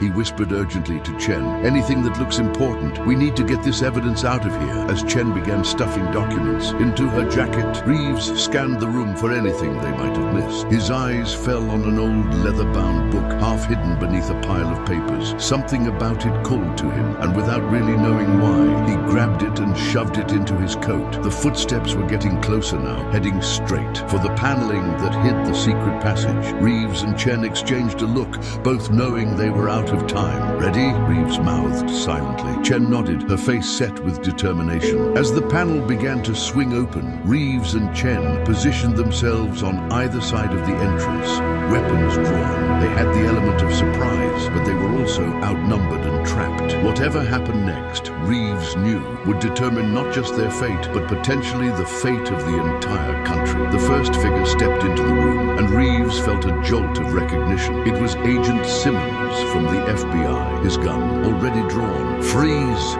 Reeves shouted, stepping out from his hiding spot. "Drop your weapon!" Simmons spun towards him, surprise flashing across his face before it settled into a cold smirk. "Detective Reeves," he said, his voice dripping with false congeniality. "I should have known you'd be a problem." More figures entered behind Simmons, all armed, all wearing the same cold expressions. Reeves recognized some of them. Police officers, judges, even a senator he'd seen on TV. "It's over, Reeves," Reeves, Simmons said, his gun trained steadily on the detective's chest. You're in way over your head here. Just put down the gun and we can talk about this like reasonable people. Reeves felt Chen tense beside him, ready to spring into action, but they were hopelessly outnumbered. Fighting their way out wasn't an option. What's there to talk about? Reeves asked, playing for time as his mind raced for a solution. You're in part of the Brotherhood. You've been manipulating things from the shadows for years. Simmons chuckled, a sound devoid of any real humor. Manipulating? We've been guiding, shaping the course of history for the greater good. Do you really think the masses are capable of governing themselves? They need a firm hand to guide them, whether they know it or not. And I suppose you get to decide what's for the greater good? Chen spoke up, her voice thick with disgust. Someone has to, another voice said. Robert Thompson stepped into view, his eyes cold as they fell on Reeves. We've sacrificed everything for this country. Our lives, our families, even our souls. Reeves felt a surge of anger at Robert's words. Sacrificed? You tried to kill your own niece. She's not my niece, Robert snapped, his composure cracking for a moment. She's my daughter, my flesh and blood, and everything I've done has been to protect her, to ensure she has a place in the world we're building. The revelation hung in the air, confirming what Reeves had just discovered in Sarah's birth certificate. He could see the shock on Chen's face, mirroring his own inner turmoil. Some protection, Reeves spat, pushing her down the stairs, keeping her drugged and isolated. Is that how you treat your own child? Robert's face twisted with rage. You understand nothing. Sarah is special. She's the key to everything, and I'll be damned if I let you or anyone else stand in the way of her destiny. Simmons stepped forward, his gun still trained on Reeves. Enough talk, Detective Officer Chen. You have a choice to make. Join us, and you can be part of something greater than yourselves. Refuse, and well, I'm afraid this little discovery of yours will have to be your last. Reeves glanced at Chen, seeing the same determination in her eyes that he felt. They both knew there was only one choice they could make. I think I speak for both of us when I say go to hell, Reeves said, his voice steady. Simmons sighed, almost regretfully. I was afraid you'd say that. Potential. Such what happened next seemed to unfold in slow motion. As Simmons's finger tightened on the trigger, Reeves felt a surge of adrenaline. He dove to the side, tackling Chen and sending them both crashing into the table at the center of the room. Gunshots rang out, splintering wood and shattering glass. Reeves felt a searing pain in his shoulder, but pushed it aside, focusing on survival. The impact with the table had done something unexpected. The floor beneath them began to shift and tilt, revealing a hidden trapdoor. Before anyone could react, Reeves and Chen found themselves sliding down a steep, dark chute. They tumbled through darkness, the sounds of shouting and gunfire fading above them. After what felt like an eternity, they landed hard on a cold, damp surface. Reeves groaned, his shoulder throbbing. Chen, you okay? I think so, came the shaky reply. Where are we? Reeves fumbled for his flashlight, which had miraculously survived the fall. As he clicked it on, the beam revealed a long, narrow tunnel stretching out before them. Some kind of escape route, I guess, Reeves said, struggling to his feet. Come on, we need to move. They'll be right behind us. As if to emphasize his point, they heard distant shouts echoing down the chute they'd fallen through. Reeves and Chen set off down the tunnel at a run, ignoring their aches and pains. The tunnel seemed to go on forever, twisting and turning. Beneath the city, Reeves's mind raced as they ran. The Brotherhood was even more powerful and far-reaching than he'd imagined, and Sarah, poor Sarah, was at the center of it all. Finally, after what felt like miles, they saw a glimmer of light ahead. The tunnel ended in a rusty ladder leading up to a manhole cover. Reeves went first, pushing the cover aside with a grunt of effort. They emerged into a deserted alleyway, the first light of dawn just beginning to streak the sky. Where are we? Chen asked, looking around in confusion. Reeves recognized a nearby street sign. We're downtown, near the courthouse. Come on, we need to find somewhere safe to regroup. They made their way through the quiet streets, both acutely aware of how exposed they were. Every passing car, every early morning jogger could be a threat. My apartment's not far from here, Chen said. It should be safe, at least for a little. And while Reeves nodded, too exhausted to argue. They needed a place to catch their breath, to process what they'd discovered, and to figure out their next move. Chen's apartment was small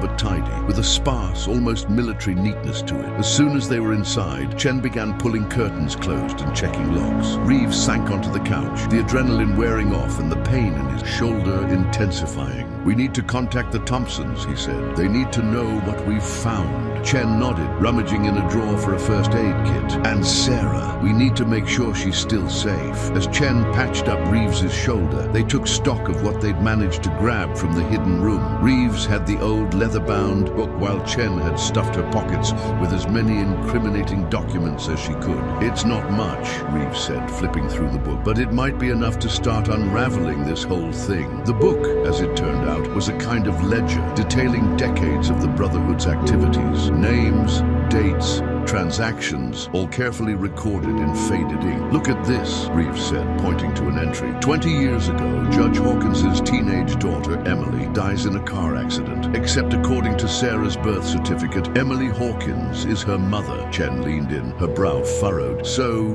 they faked her death. Why? Reeves shook his head. I don't know, but it has something to do with why they think Sarah is so important. Robert said she was special, that she was the key to everything. Before Chen could respond, a sharp knock at the door made them both freeze. They exchanged a look of panic. Had they been followed? Chen moved silently to the door, gun drawn. She peered through the peephole, then relaxed slightly. It's okay, she said, opening the door. It's Ellen. Ellen Jansen, Laura Thompson's sister, hurried into the apartment, her face pale with worry. Thank God you're both all right, she said. I've been trying to reach you for hours. How did you find us? Reeves asked, suspicion creeping into his voice. Laura told me about Officer Chen's apartment, Ellen explained. She said if anything went wrong, this might be where you'd go. Reeves relaxed slightly, but kept his guard up. After what they'd just been through, he wasn't taking any chances. What's going on, Ellen? Have you heard from James and Laura? Ellen nodded, sinking into a chair. They're in trouble. They managed to get in touch with me briefly. They said the Brotherhood is closing in on them. They need help. Reeves leaned forward. Where are they?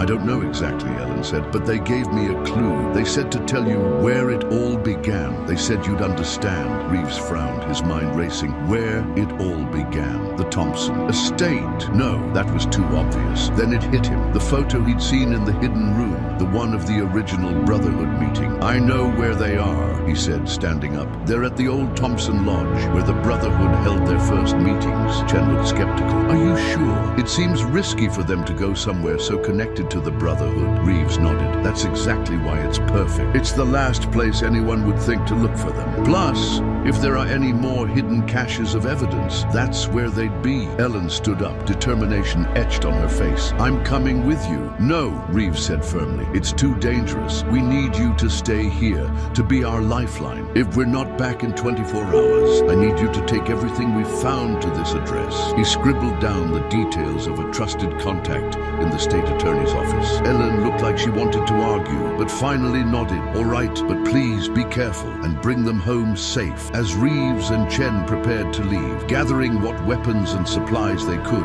Reeves couldn't shake a feeling of foreboding. They were walking into the lion's den, outnumbered and outgunned, but they had no choice. The Thompsons needed them, and more importantly, Sarah needed them. The fate of a family, and perhaps the entire country, rested on what they would find. At that old lodge, as they stepped out into the brightening day, Reeves silently vowed that no matter what happened, he would see this through to the end. For Sarah, for justice, and for the truth that had been buried for far too long. The drive to the old Thompson Lodge was tense, each mile bringing them closer to what could very well be a trap. Reeves sat in the passenger seat, poring over the leather-bound book they'd recovered from the hidden room, searching for any clue that might help them. Anything useful, Chen asked, her eyes flicking between the road and the rearview mirror, constantly on guard for any signs of pursuit. Reeves shook his head, frustration evident in his voice. Nothing concrete, just more evidence of how deep this conspiracy goes. Politicians, judges, business leaders, they're all in the Brotherhood's pocket. He paused, a thought occurring to him. Chen, why did you decide to help me? You must have known how dangerous this would be. Chen was quiet for a moment, her hands tightening on the steering wheel. When I became a cop, I took an oath to protect and serve. The more I learned about this case, about the Brotherhood, the more I realized that oath meant nothing if I wasn't willing to stand up to corruption, even if it came from within. Reeves nodded, a newfound respect for his young colleague blooming in his chest. Well, I'm glad you're here. We're going to need all the help we can get. As they turned onto a narrow narrow, tree-lined road, the old Thompson Lodge came into view. It was a massive, rustic structure, all dark wood and stone, looking like something out of another century, and it was completely deserted. "I don't like this," Chen muttered as they parked a discreet distance away. "It's too quiet," Reeves agreed, but they had no choice. If James and Laura were here, they had to find them. They approached the lodge cautiously, weapons drawn. The front door was unlocked, swinging open with an ominous creak. Inside, the air was musty and still, thick with the weight of history and secrets. "James? Laura?" Reeves called out, his voice echoing in the cavernous main hall. No response. They moved through the lodge methodically, checking each room, always on alert for any sign of the Thompsons or potential threats. But the place seemed completely abandoned. As they entered what appeared to be an old study, Reeves felt a sense of déjà vu. The room was dominated by a large, ornate table, its surface inlaid with the now familiar symbol of the Brotherhood, a circle with a line through it. "This is where it all started," Reeves murmured, running his hand over the smooth wood. "The first Brotherhood meetings were held right here." Chen was examining a bookshelf, her fingers tracing the spines of ancient-looking tomes. Suddenly she paused. "Detective, look at this." She pulled on one of the books, and with a grinding of hidden gears, the entire bookshelf swung outward, revealing a hidden passage beyond. Reeves and Chen exchanged a look of grim determination. Whatever lay beyond that passage, they knew it, would lead them to the heart of the mystery. The hidden passage led them down a narrow staircase, deep into the bowels of the lodge. The air grew colder, the walls damp with moisture. Finally, they emerged into a large, circular chamber, and there James and Laura Thompson. "Detective Reeves!" Laura cried out, relief evident in her voice. "Thank God you're here!" As Reeves and Chen rushed to help the Thompsons to their feet, James spoke urgently. "We don't have much time. They're coming." "Who's coming?" Reeves asked, though he already knew the answer. "The Brotherhood," James said grimly. "We found it, Detective. The final piece of evidence that will bring them all down. But they know we're here. They'll be coming in force." Laura reached into her jacket, pulling out a small USB drive. "Everything's on here. Names, dates, bank accounts, video evidence, enough to expose the entire network." Reeves took the drive, feeling the weight of its importance. "We need to get you out of here," he said. "Both of you. We can protect you. Get you into witness protection." But James shook his head. "No, Detective, we can't leave. Not yet. There's something else you need to know. Something about Sarah." Before he could continue, a loud explosion rocked the chamber. Dust and debris rained down from the ceiling. "They're here," Laura whispered, fear etched on her face. Reeves's mind raced. They were trapped underground, outgunned and outnumbered, but they had the evidence. They had the truth. And somewhere out there, Sarah was waiting for her parents to come home. He turned to Chen, his decision made. "Get the Thompsons out of here. Use the tunnel we came through at the estate if you have to. I'll hold them off.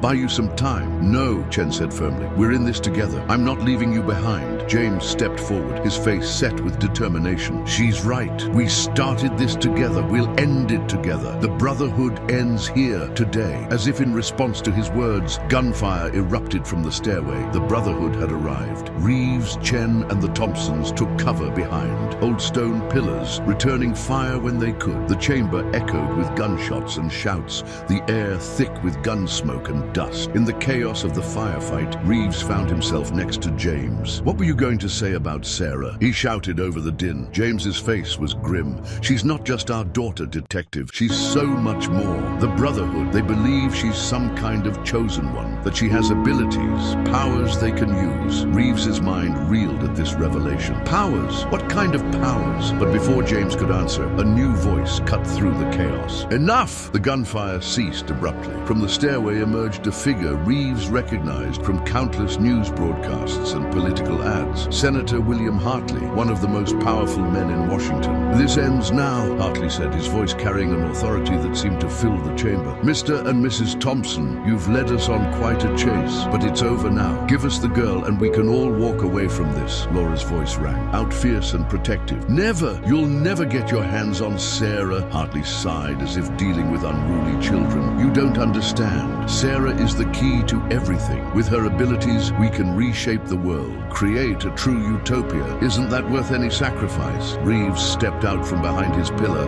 gun trained on Hartley. "The only utopia you're interested in is one where you and your Brotherhood cronies hold all the power. power. Well, it ends here. Senator, we have the evidence. It's over. Hartley's face twisted into a sneer. Evidence? You think evidence matters? We control the courts, the media, the government itself. You have nothing. We have the truth, Chen said, moving to stand beside Reeves. And we have Sarah. She's safe beyond your reach, and we'll die before we let you get your hands on her. For a moment, the chamber was silent, the two sides facing off in a tense standoff. Then, unexpectedly, Hartley laughed. Die? Oh no, Detective Reeves. You won't die. You're going to live. Live to see everything you fought for crumble. Live to see the new world we'll build, with or without your cooperation. He raised his hand, and suddenly the chamber was filled with a blinding light. Reeves felt a strange sensation, as if the very air around him was vibrating. As the light faded, Reeves found himself unable to move. From the corners of his eyes, he could see Chen and the Thompsons similarly frozen in place. Hartley walked forward, a triumphant smile on his face. You see, Detective, we don't need Sarah to access her powers. We've learned to harness them ourselves, and now you'll help us find her, whether you want to or not. As Reeves struggled against the invisible force holding him in place, his mind raced. This was beyond anything he'd imagined. The Brotherhood wasn't just a corrupt organization. They were dabbling in powers beyond human understanding. And Sarah, innocent Sarah, was at the center of it all. As Hartley approached, his hand outstretched towards Reeves, chunks of stone rained down from the ceiling, and a massive crack appeared in the far wall. Suddenly, the strange force holding them in place vanished. Reeves stumbled, catching himself against a pillar, through the dust and debris. He saw a figure standing in a newly formed opening in the wall. It was Sarah. The young girl stood with her arms outstretched, her eyes glowing with an otherworldly light. The air around her seemed to shimmer and distort. No more, Sarah said, her voice echoing with power far beyond her years. You won't hurt anyone else. Hartley's triumphant expression faltered, replaced by something close to fear. Sarah, my dear,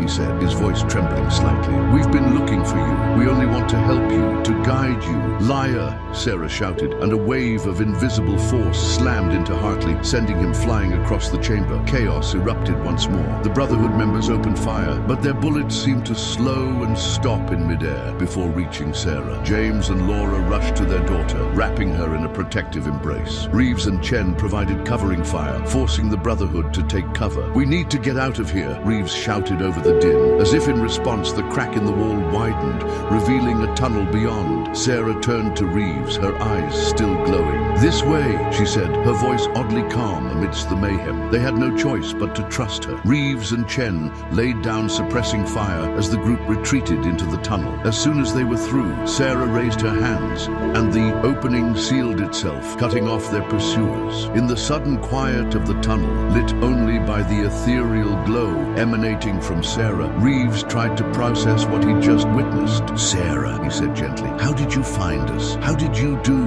all of that? The glow in Sarah's eyes faded, and suddenly she looked like a normal, frightened little girl again. I don't know, she whispered. I just knew you were in trouble. I knew I had to help. Laura hugged her daughter tightly. It's okay, sweetheart. You saved us. You did good. James looked at Reeves, his expression a mix of pride and fear. Now you see why the Brotherhood wants her so badly. Why we had to protect her at all costs. Reeves nodded, his mind reeling. We need to get somewhere safe, he said. Somewhere we can regroup and figure out our next move. As they made their way through the tunnel, Reeves couldn't help but feel that they'd crossed a threshold. The world as he knew it had changed irrevocably. The existence of powers like Sarah's, the depths of the Brotherhood's conspiracy, it was all almost too much to comprehend. But one thing was clear, the fight wasn't over, it was just beginning. And somehow Reeves knew that Sarah, this extraordinary little girl, would be the key to it all. As they emerged from the tunnel into the fading light of day, Reeves made a silent vow. Whatever came next, whatever challenges they faced, he would protect Sarah and her family. He would see this through to the end,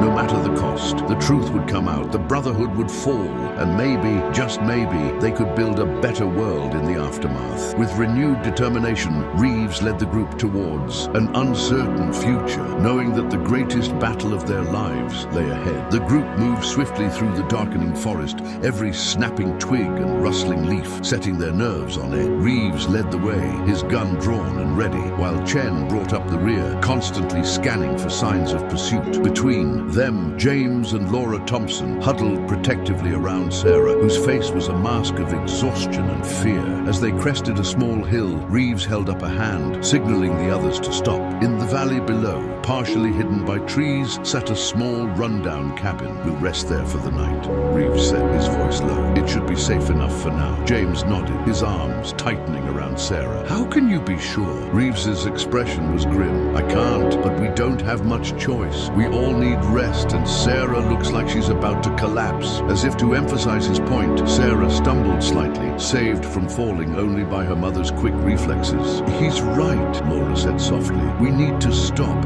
at least for a little while." They approached the cabin cautiously, Chen circling around to check for any signs of recent occupation. Finding none, they carefully made their way inside. The interior was musty and cold, a thick layer of dust covering every surface, but it was dry and, more importantly, hidden from prying eyes. As James and Laura settled Sarah onto a threadbare couch, Reeves and Chen did a thorough sweep of the small space, checking for any hidden dangers or surveillance equipment. "Looks clear," Chen reported, holstering her weapon, "but we should set up a watch." Reeves nodded, his mind already racing ahead to their next move. "Agreed. I'll take first watch. The rest of you should try to get some sleep. Tomorrow, we need to figure out our next steps," as the others settled in for an uneasy night's rest. Reeves took up position by the cabin's single window, his eyes scanning the darkened forest beyond. His body ached with exhaustion, his wounded shoulder throbbing dully, but his mind was too wired to even consider sleep. The events of the past few days played on repeat in his head. The shootout at the pier, the hidden room in the Thompson estate, the confrontation at the lodge, and Sarah, sweet, innocent Sarah, displaying powers that defied explanation. He glanced over at the sleeping girl, marveling at how peaceful she looked in slumber. It was hard to reconcile this image with the force of nature he'd witnessed in the underground chamber. A soft sound drew his attention. Laura Thompson was awake, watching him with tired eyes. "You should be resting," Reeves said softly. Laura shook her head, carefully extricating herself from Sarah's grasp and moving to join Reeves by the window. "I don't think I'll ever be able to truly rest again," she whispered. "Not until this is over, one way or another." Reeves nodded in understanding. "We'll find a way to end this, Mrs. Thompson. I promise you that." Laura's gaze drifted to her sleeping daughter. "When did you first suspect? About Sarah, I mean." Reeves considered the question. "I think part of me knew something was different from the moment I met her in the hospital, but I didn't want to believe it. It seemed too impossible." "Imagine how we felt," Laura said, a hint of a sad smile on her face. "James and I, we're scientists. We deal in facts, in things we can measure and quantify. But Sarah, she's always defied explanation." She paused, her expression growing distant. "It started small, toys moving on their own, lights flickering when she was upset. We tried to rationalize it, to find logical explanations. But as she grew older, it became impossible to deny." Reeves leaned in, his curiosity piqued. "When did the Brotherhood find out?" Laura's face darkened. "It was Robert who first realized the truth. He'd always been obsessed with the old Brotherhood legends, stories of people with extraordinary abilities. When he saw what Sarah could do, he became convinced she was the key to unlocking those powers for everyone. And that's when you decided to run," Reeves guessed. Laura nodded. "We knew they'd never stop trying to control her, to use her for their own ends. So we gathered what evidence we could and planned to expose the whole organization. We thought,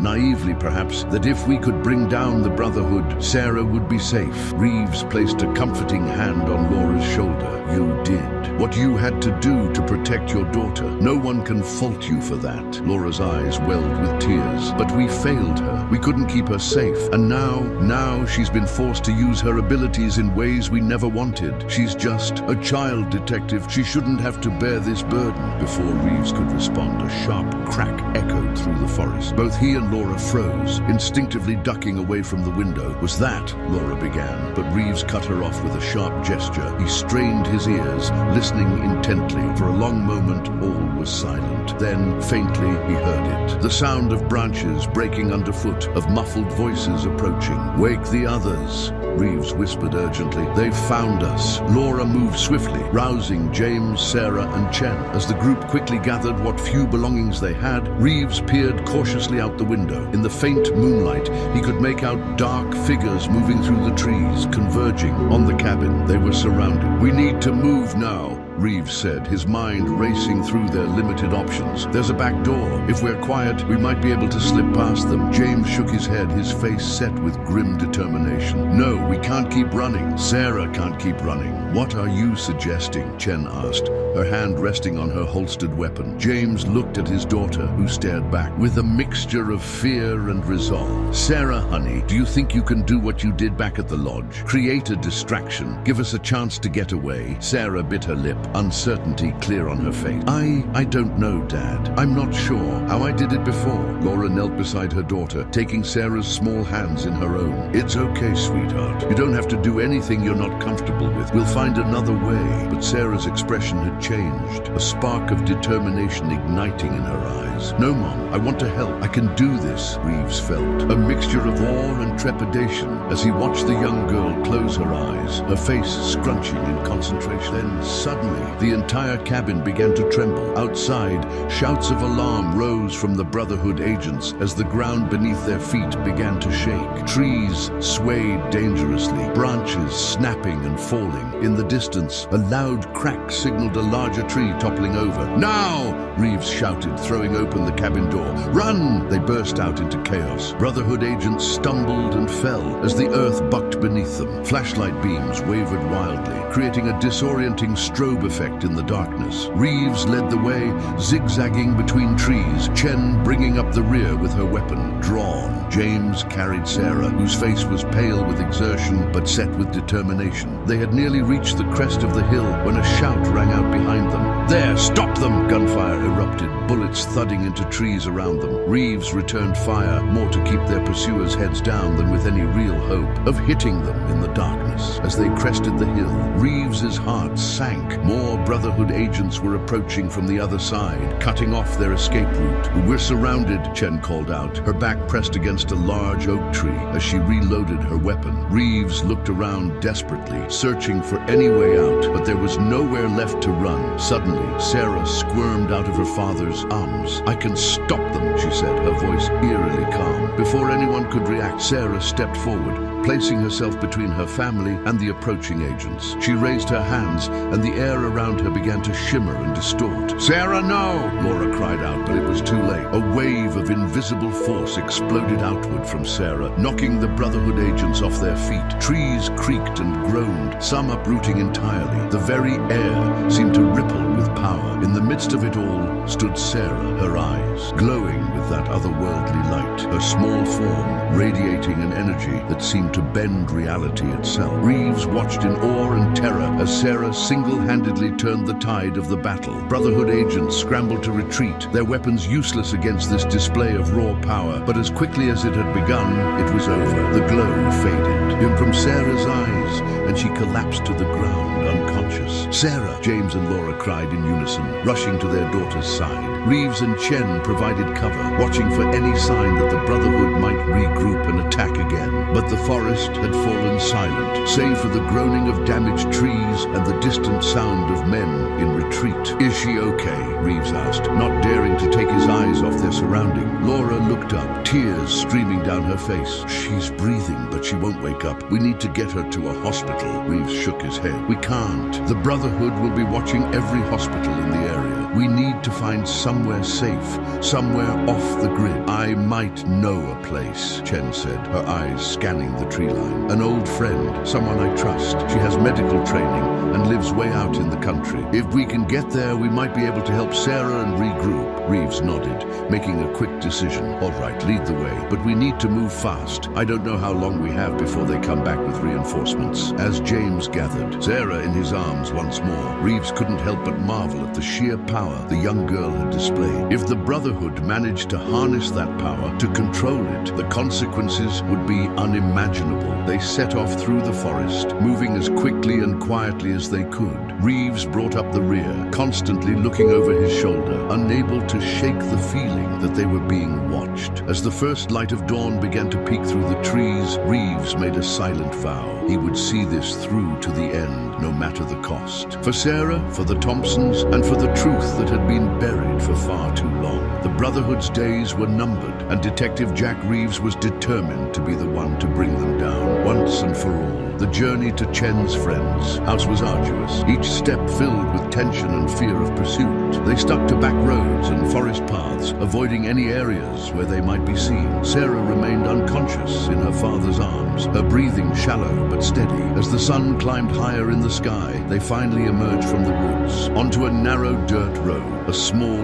weathered farmhouse stood in the distance, smoke curling from its chimney. "That's it," Chen said, relief evident in her voice. "We're almost there." As they approached the house, the front door opened and a woman stepped out onto the porch. She was older, with graying hair and a weathered face that spoke of a life lived outdoors. Her eyes widened as she took in the battered, exhausted group approaching her home. "We need your help." The woman, Mary, took in the situation quickly. Her eyes lingered on Sarah's unconscious form before she nodded decisively. "Get inside quickly," she said, ushering them in. Once inside, Mary led them to a spare bedroom where James gently laid Sarah on the bed. "What happened?" Mary asked, her hands already moving to check Sarah's vital signs. "It's a long story," Reeves said, "but the short version is she overexerted herself, used abilities that, well, that shouldn't be possible." Mary's eyebrows rose, but she didn't pause in her examination. "I've learned not to question the impossible," she said. "Your girl seems stable but exhausted. Her body's been through some kind of massive strain. She needs rest,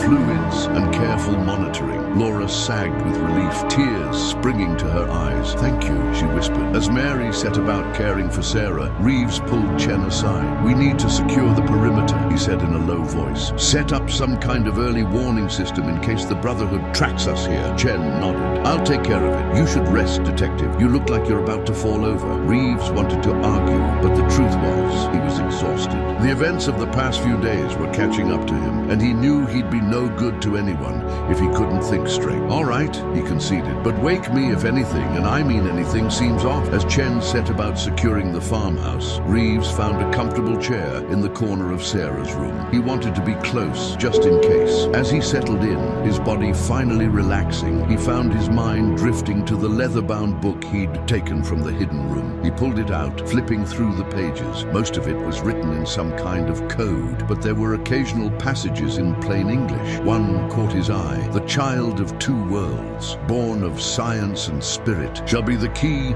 to unlocking the ancient power. Through her, the Brotherhood shall ascend, ushering in a new age of enlightenment and control." Reeves frowned, reading the passage again. It seemed to be referring to Sarah, but what did it mean by two worlds and born of science and spirit? He was still pondering this when exhaustion finally overtook him, and he drifted into an uneasy sleep. Reeves awoke with a start, his hand instinctively reaching for his gun. It took him a moment to remember where he was, to recognize the quiet farmhouse bedroom. Sarah still lay unconscious on the bed, her parents dozing in chairs beside her. A quick glance at his watch told him he'd been asleep for several hours. Stretching to work out the kinks in his muscles, Reeves stood and made his way out of the room. He found Chen in the kitchen, talking quietly with Mary. Both women looked up as he entered. "Any news?" Reeves asked, accepting a cup of coffee from Mary with a grateful nod. Chen shook her head. "All quiet. I've set up some basic alarms around the perimeter, but if the Brotherhood brings in any serious tech, they won't do much good." Reeves nodded, his mind already working on their next move. "We need to go on the offensive," he said. "We can't keep running forever." "What are you thinking?" Chen asked. Reeves pulled out the leather-bound book. It's some kind of Brotherhood ledger or handbook. Most of it's in code, but there are parts I can read, and I think it might tell us how to bring them down." Chen leaned in, her interest piqued. "How?" "It talks about ancient power and ascension.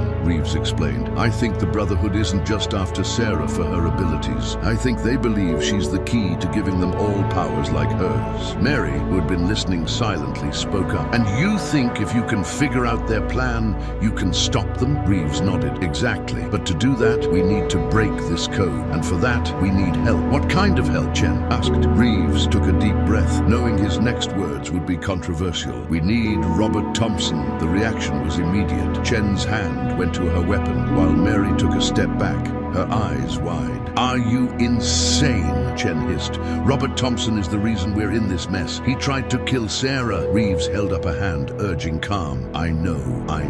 But think about it. Robert's been part of the Brotherhood longer than anyone. If anyone can decode this book, it's him. And right now, he's our best lead on stopping them. Chen shook her head, disbelief clear on her face. Even if you're right, how do you propose we get to him? He's in custody, probably under heavy guard. A grim smile spread across Reeves's face. That's where you come in. You're still an active duty officer. You can get us in. Before Chen could respond, a commotion from the bedroom caught their attention. Sarah's voice, panicked and confused, rang out. They rushed to the room to find Sarah sitting up in bed. James and Laura were trying to calm her, but the girl seemed disoriented. Sarah, honey, it's okay. You're safe, Laura soothed, stroking her daughter's hair. But Sarah shook her head violently. No, they're coming. I can feel them. They're angry, so angry. Reeves stepped forward, his voice gentle but firm. Sarah, who's coming? What can you feel? The girl's eyes locked onto Reeves, and for a moment he saw that otherworldly glow flicker in their depths. The Brotherhood, they're gathering their power. They're going to do something terrible. James and Laura exchanged worried glances. Sweetheart, James said, how do you know this? Sarah's brow furrowed in concentration. I don't know. It's like I can hear them, feel them. Ever since I used my powers, it's like there's a connection. Reeves's mind raced. This was unexpected, but it could be incredibly useful. Sarah, he said carefully, can you tell where they are, what they're planning? The girl closed her eyes, her face scrunching with effort. It's not clear. There's a place, old and full of power. They're gathering there. They're going to do a ritual to unlock something. Chen stepped forward, her skepticism clear. A ritual? What kind of ritual? Sarah shook her head, frustration evident in her voice. I don't know. It's all jumbled, like trying to listen to 100 radio stations at once. Reeves placed a comforting hand on Sarah's shoulder. It's okay, Sarah. You've done great. Rest now, okay? As Sarah settled back into bed, Reeves motioned for the others to follow him out of the room. Once they were in the hallway, he turned to face them, his expression grave. This changes things, he said. If Sarah's right and the Brotherhood is planning some kind of ritual, we might not have time to decode that book. We need to act now. James nodded, his face set with determination. I agree, but how? We don't know where this old place full of power is. Reeves's mind was already racing ahead. Maybe we do. The Thompson Lodge where we found you. It's old. It's where the Brotherhood started. It makes sense they'd return there for something important. Laura's eyes widened in realization. The hidden chamber where you found us. There was something there. Something we didn't have time to investigate before all hell broke loose. An altar, James added. Old, made of stone. We thought it was just for show, part of their secret society nonsense. But what if it's more than that? Chen, who had been listening silently, spoke up. So what's the plan? We can't just walk in. There, they'll be expecting us. Reeves nodded, his mind made up. We don't walk in, we sneak in. Use the same tunnels we escaped through. But first, we need an ace up our sleeve. He turned to Chen. We need Robert Thompson. Can you get us in to see him? Chen hesitated, clearly torn between her duty as an officer and her commitment to their cause. Finally, she nodded. I can try. But it's risky. If we're caught, it won't matter, Reeves cut in. Because if we don't stop whatever the Brotherhood is planning, nothing else will matter. James stepped forward, his face set with resolve. I'm coming with you. Robert's my brother. He might talk to me. Laura opened her mouth to protest, but James held up a hand. Someone needs to stay with Sarah. Keep her safe. I trust you to do that, love. For a moment, the group stood in silence, the weight of their decision hanging heavy in the air. Then, one by one, they nodded in agreement. Reeves turned to Mary, who had been watching the exchange with a mixture of concern and determination. Can you keep them safe? He asked. Mary nodded, her expression fierce. With my life, if need me. You just do what you have to do to end this. As Reeves, Chen, and James prepared to leave, Laura pulled her husband into a tight embrace. Be careful, she whispered. Come back to us. James kissed her softly. I will, I promise. Reeves watched the exchange, feeling a pang of something he couldn't quite name, longing perhaps or regret for the life he might have had in another world. But he pushed the feeling aside. There would be time for reflection later. Right now, they had a world to save. As they piled into Chen's car, Reeves couldn't shake the feeling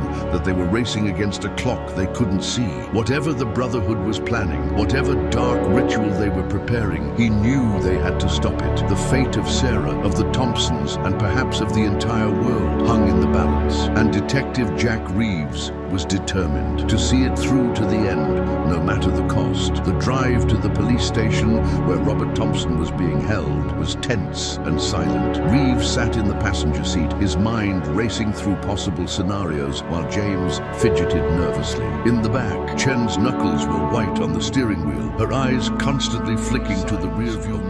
As they pulled into the station's parking lot, Chen turned to face the others. Remember, let me do the talking. If anyone asks, we're here for a routine follow-up interview. Reeves, you're consulting on the case. James, you're here to identify some evidence. Got it? Both men nodded, their faces grim with determination. They exited the car and made their way into the station, Chen leading the way with confident strides. Reeves couldn't help but admire her composure, given the magnitude of what they were about to attempt. At the front desk, Chen flashed her badge. Officer Chen, here to interview Robert Thompson. These gentlemen are with me. The desk sergeant barely glanced up from his computer, waving them through with a bored gesture. Reeves felt a twinge of unease at how easy it was. Either they were incredibly lucky or someone wanted them to get to Robert. As they made their way through the station, Reeves noticed several officers giving them curious looks. He kept his face neutral, hoping his reputation as a detective would be enough to deflect any questions. Finally, they reached the holding cells. Chen spoke quietly with the guard on duty, who nodded and led them to a small interview room. I'll bring Thompson in, he said, eyeing James and Reeves suspiciously. Once they were alone, James turned to Reeves, his face pale. I don't know if I can do this, he whispered. Face him after everything he's done. Reeves placed a reassuring hand on James's shoulder. You can. You have to. Remember why we're here. For Sarah, for your family. James nodded, taking a deep breath to steady himself. A moment later, the door opened and Robert Thompson was led in, his hands cuffed in front of him. Robert's eyes widened in surprise as he took in the room's occupants. James, he said, his voice a mixture of shock and something that might have been remorse. What are you doing here? James stepped forward, his face set with determination. We need your help, Robert. As much as it pains me to say it, you're the only one who can give us the information we need. Robert's gaze shifted to Reeves, his expression hardening. And why should I help you? I'm already facing life in prison. What could you possibly offer me? Reeves leaned forward, his voice low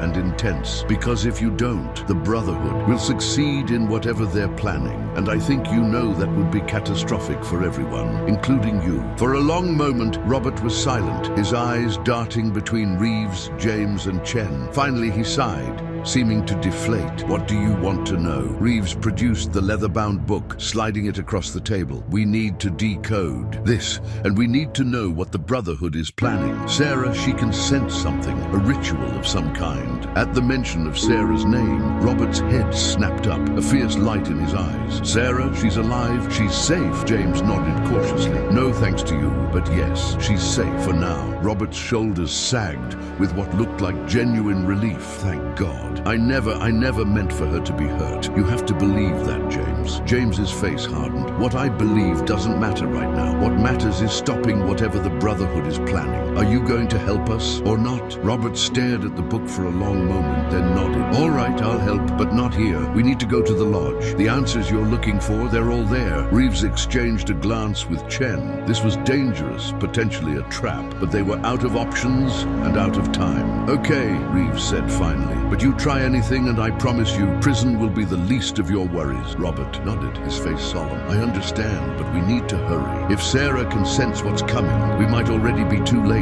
Chen stepped forward, producing a key to Robert's handcuff. I hope you know what you're doing, detective, she muttered as she unlocked them. Reeves nodded grimly. So do I. Getting Robert out of the station proved easier than they'd anticipated, thanks to Chen's quick thinking and a conveniently timed shift change. Soon, they were back in the car, racing toward towards the Thompson Lodge. As they drove, Robert began to explain, his voice low and urgent. The ritual, Sarah sensed. It's something the Brotherhood has been planning for generations. They call it the Ascension. Ascension to what? James asked, his voice tight with tension. Robert's eyes met his brother's in the rearview mirror. To power beyond imagining, the ability to reshape reality itself. The Brotherhood believes that with the right catalyst, they can unlock the latent abilities in all of us. Abilities like Sarah's. Reeves frowned, his mind racing. And Sarah is this catalyst, Robert nodded. She's special, unique, the product of generations of careful breeding and genetic manipulation. The brother, someone like her, for over a century. James's face paled. What are you saying? That Laura and I were chosen, Robert finished, brought together by the Brotherhood. Your entire relationship was orchestrated to produce Sarah. The car fell silent. As James processed this revelation, Reeves could see the pain and betrayal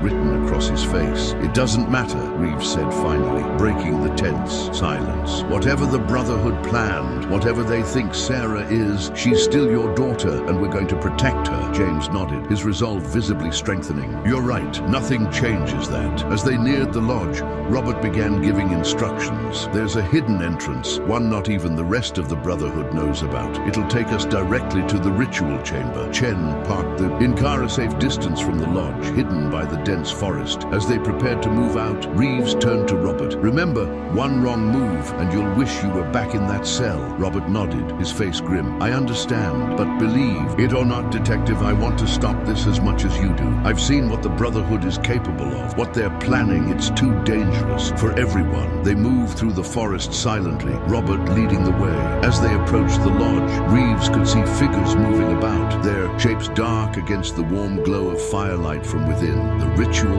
has already begun, Robert whispered, his voice tight with urgency. We need to hurry. He led them to a small outcropping of rock hidden by thick underbrush. With practiced movements, Robert pressed a series of nearly invisible indentations in the stone. A section of rock swung inward, revealing a dark passage beyond. This will take us directly beneath the ritual chamber, Robert explained as they entered the passage. From there we can observe and plan our next move. As they made their way through the dark, twisting tunnel, Reeves couldn't shake a feeling of foreboding. They were walking into the heart of enemy territory, guided by a man they had every reason not to trust, but they had no choice. The stakes were too high. Finally, the passage opened up into a small chamber. Robert gestured for silence, pointing upward. Above them, set into the ceiling, was what appeared to be a grate. Through it, Reeves could see flickering firelight and hear the low murmur of chanting voices. They gathered around the grate, peering up into the ritual chamber above. What Reeves saw made his blood run cold. The chamber was vast, its walls covered in strange, glowing symbols. In the center stood a massive stone altar surrounded by robed figures. Atop the altar lay a familiar object, the leather-bound book Reeves had taken from the hidden room. Standing before the altar was a figure Reeves recognized all too well, Senator William Hartley. His voice rose above the others, speaking words in the language Reeves didn't understand. As they watched, the chanting grew louder, more frenzied. The symbols on the walls began to pulse with an eerie light, and the air itself seemed to thicken and distort. They're opening a portal, Robert whispered, his voice filled with awe and terror. A gateway to the source of Sarah's power. If they succeed, he didn't need to finish the thought. They all understood the implications. If the Brotherhood gained access to that kind of power, the world as they knew it would cease to exist. Reeves turned to the others, his face set with grim determination. We need to stop this. Now, any ideas? James nodded towards the book on the altar. That book, it seems to be the focus of the ritual. If we can disrupt it somehow. It's too well guarded, Chen interjected. We'd never get close enough. Robert, who had been staring intently at the ritual above, suddenly spoke up. There might be a way, but it's dangerous, and it would require a sacrifice. Reeves felt a chill run down his spine at Robert's words. What kind of sacrifice? Robert turned to face them, his eyes filled with a mixture of fear and resolve. Me, I can get close enough to disrupt the ritual. They'll let me approach, thinking I've escaped to join them. But once I'm there, he didn't need to finish the thought. They all understood. It was a suicide mission. James shook his head vehemently. No, there has to be another way. Robert, you can't. But Robert cut him off. It's the only way, James, and it's the least I can do after everything I've done. Let me do this. Let me make things right. For a long moment, the brothers stared at each other. Years of pain and betrayal and love passing between them in silence. Finally, James nodded, tears glistening in his eyes. Reeves placed a hand on Robert's shoulder. Are you sure about this? Robert nodded, a small, sad smile on his face. I'm sure. It's time I did something truly good for once in my life. With a plan hastily formed, Reeves, James, and Chen would create a diversion, drawing away as many of the Brotherhood members as possible. Meanwhile, Robert would make his way to the altar. As Robert prepared to leave, James pulled his brother into a tight embrace. I forgive you, he whispered, for everything. Robert's eyes widened in surprise, then filled with tears. Thank you, he said softly. Take care of Sarah. Tell her I'm sorry, and that I love her. With those final words, Robert made his way towards the chamber entrance. Reeves, James, and Chen moved to their positions, ready to create chaos. As they waited for Robert's signal, Reeves couldn't help but marvel at the twists and turns that had led them to this moment. A detective, a scientist, a police officer, and a reformed villain about to try and save the world from an ancient conspiracy. Whatever happened next, Reeves knew their lives would never be the same. But as he gripped his weapon and prepared for battle, he felt a sense of purpose, unlike anything he'd ever experienced. The fate of the world hung in the balance, and Detective Jack Reeves was ready to face whatever came next, no matter the cost. The tension in the hidden chamber was palpable as Reeves, James, and Chen waited for Robert's signal. Above them, the chanting grew louder, more frenzied. The air seemed to thicken, charged with an energy that made the hairs on the back of Reeves's neck stand on end. Suddenly, a commotion erupted in the ritual chamber. Reeves peered through the grate, his heart pounding. Robert had made his move. Now! Reeves hissed, and the three of them burst into action. They emerged from their hiding place into chaos. Brotherhood members were shouting, some rushing towards Robert, others looking around in confusion. Senator Hartley's voice rose above the din, barking orders. Reeves, James, and Chen spread out, creating as much disruption as possible. Reeves overturned tables laden with arcane implements, while Chen engaged in hand-to-hand combat with several robed figures. James, armed with knowledge of the lodge's layout, targeted the room's power sources, plunging sections into darkness. Through the mayhem, Reeves kept his eyes on Robert. His former enemy was fighting his way towards the altar, the leather-bound book still sitting atop it. But the Brotherhood members were rallying, and Robert was quickly becoming overwhelmed. Reeves fought his way across the chamber, desperate to reach Robert. He could see the other man's strength flagging, the weight of years and regret slowing him down. Just as Reeves thought Robert would be overrun, a blinding flash of light filled the chamber. When Reeves's vision cleared, he saw Robert standing. At the altar, the book clutched to his chest. A swirling vortex of energy had opened above the altar, its pull so strong that loose objects were being drawn towards it. "Robert!" Reeves shouted over the howling wind. "What are you doing?" Robert turned to face him, a sad smile on his face. "What I should have done years ago," he called back. "Ending this once and for all." Before Reeves could react, Robert turned and leapt into the vortex, the book still clutched tightly to his chest. There was a deafening boom, and a shockwave of energy knocked everyone in the chamber off their feet. When Reeves struggled to his feet, the vortex was gone. The altar stood empty, the symbols on the walls dark and lifeless. Of Robert and the book there was no sign. The Brotherhood members were in disarray, many unconscious, others fleeing. Senator Hartley stood in the center of the room, his face a mask of rage and disbelief. "It's over, Senator," Reeves said, approaching with his weapon drawn. "The ritual's been disrupted. Robert destroyed the book. It's time to surrender." For a moment, Hartley looked like he might resist. Then his shoulders slumped in defeat. "You have no idea what you've done," he said, his voice bitter. "The power we could have wielded, the world we could have created." As Chen moved to handcuff Hartley, James approached Reeves, his face a mixture of grief and relief. "Robert," he said softly, he saved us all." Reeves nodded, placing a comforting hand on James's shoulder. "He did. In the end, he made the Right choice. As they began to secure the scene and round up the remaining Brotherhood members, Reeves couldn't shake a feeling of unease. It had all ended so abruptly, so completely. Could it really be over? His question was answered moments later when his phone buzzed with an incoming call. It was Laura. "Detective!" Laura's voice was frantic. "Something's happened to Sarah. She's glowing and objects are floating around her. I don't know what to do."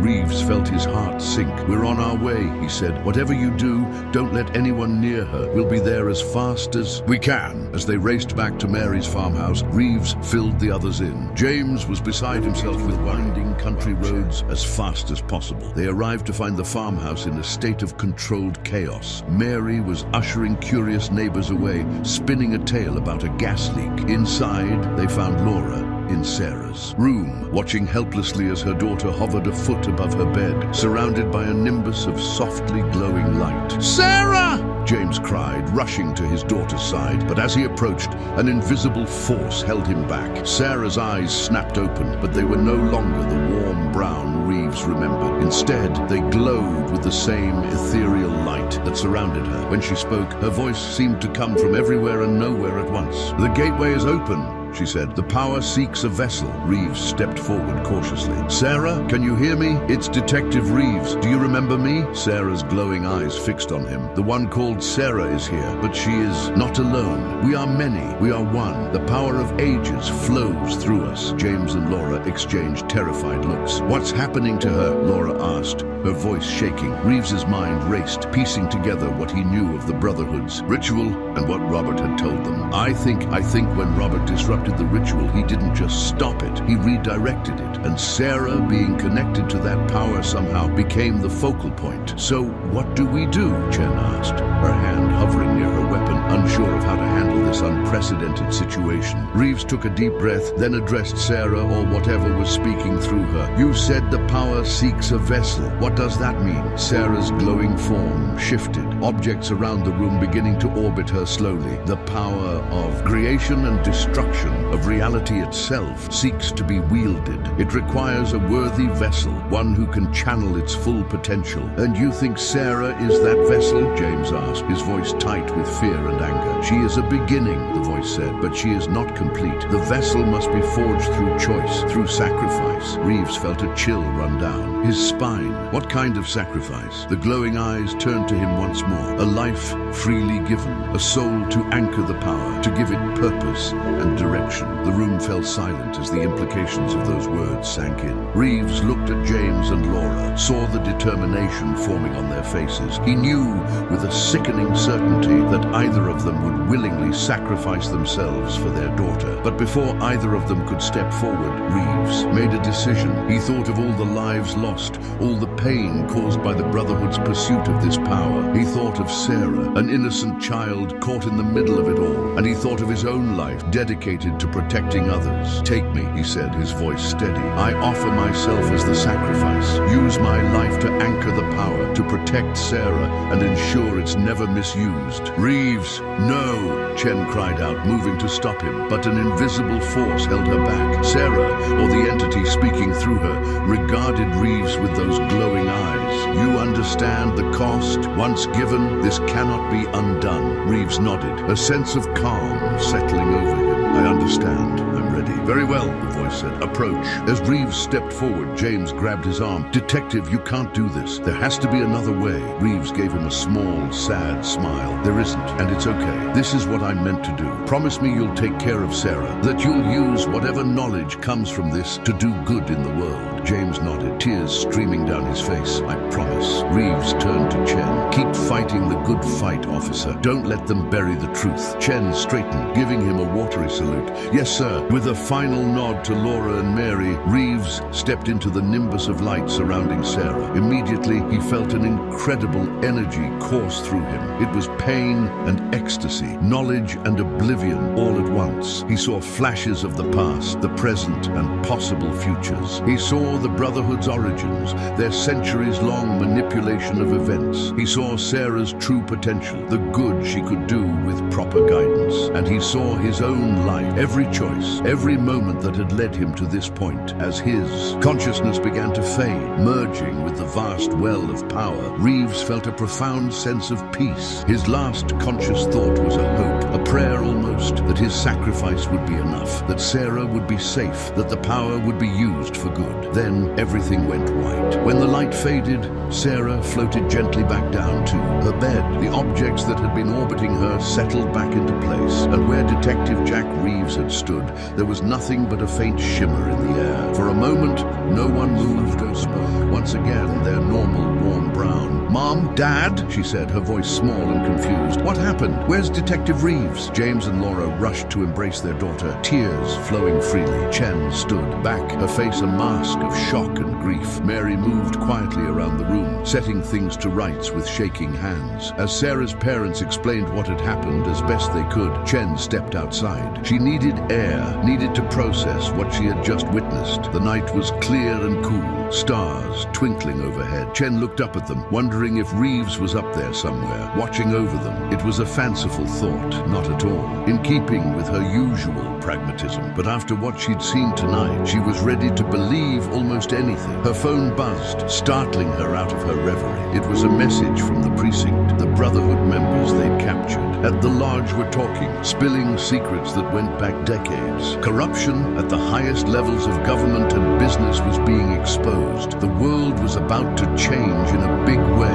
Chen took a deep breath, squaring her shoulders. There would be time to mourn later. Right now, there was work to do, legacy to uphold. She went back inside to find the Thompsons huddled together on Sarah's bed. The girl looked up as Chen entered, her eyes wise beyond her years. "He's not gone." "Not really," Sarah said softly. "I can feel him, his essence. It's part of me now, guiding me." Chen nodded, not trusting herself to speak. Whatever had happened here tonight, whatever power now resided in this young girl, she knew one thing for certain: Detective Jack Reeves's sacrifice would not be in vain. As the first light of dawn began to peek over the horizon, Chen realized that this wasn't an ending. It was a beginning, a new chapter in a story that had been unfolding for centuries. And somewhere, somehow, she was sure that Jack Reeves was watching and that he was at peace. The days following Detective Reeves' sacrifice were a whirlwind of activity. As news of the Brotherhood's existence and their far-reaching corruption spread, the world seemed to hold its breath, waiting to see what would happen next. Chen found herself at the center of it all, working tirelessly to coordinate the massive investigation that followed. The evidence they'd gathered, combined with the testimony of the captured Brotherhood members, was bringing down powerful figures in government,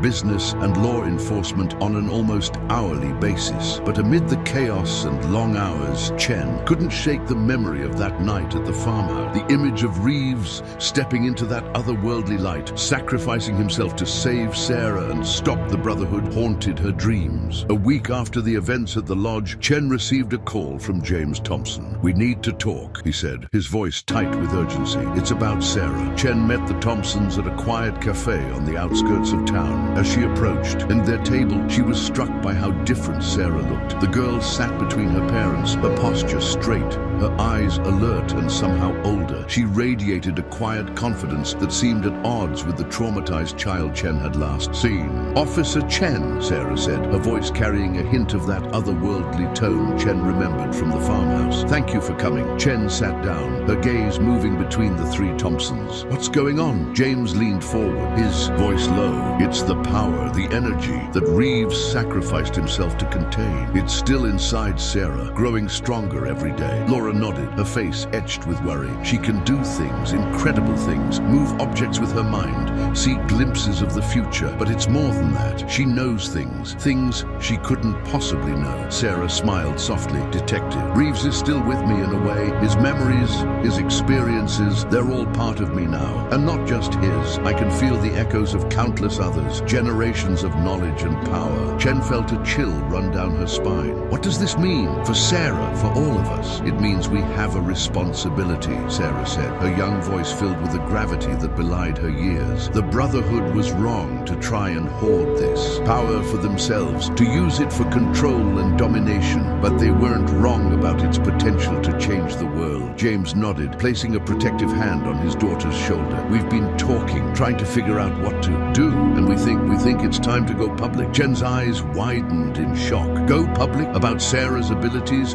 About everything that happened? Laura nodded. We can't keep this a secret forever. And with all the revelations about the Brotherhood coming out, people are going to be looking for answers, for hope. We want to offer them that can be used for good, to heal and build, rather than control and destroy. Chen sat back, her mind reeling. This is huge. Are you sure you're ready for what this will mean? The attention, the scrutiny? Sarah's eyes met Chen's, and for a moment, the officer saw a flicker of that otherworldly glow. We don't have a choice. The world is changing, Officer Chen. We need to help guide that change, or others will step in to fill the void left by the Brotherhood. Chen nodded slowly, understanding the weight of the decision before them. What do you need from me? James smiled gratefully.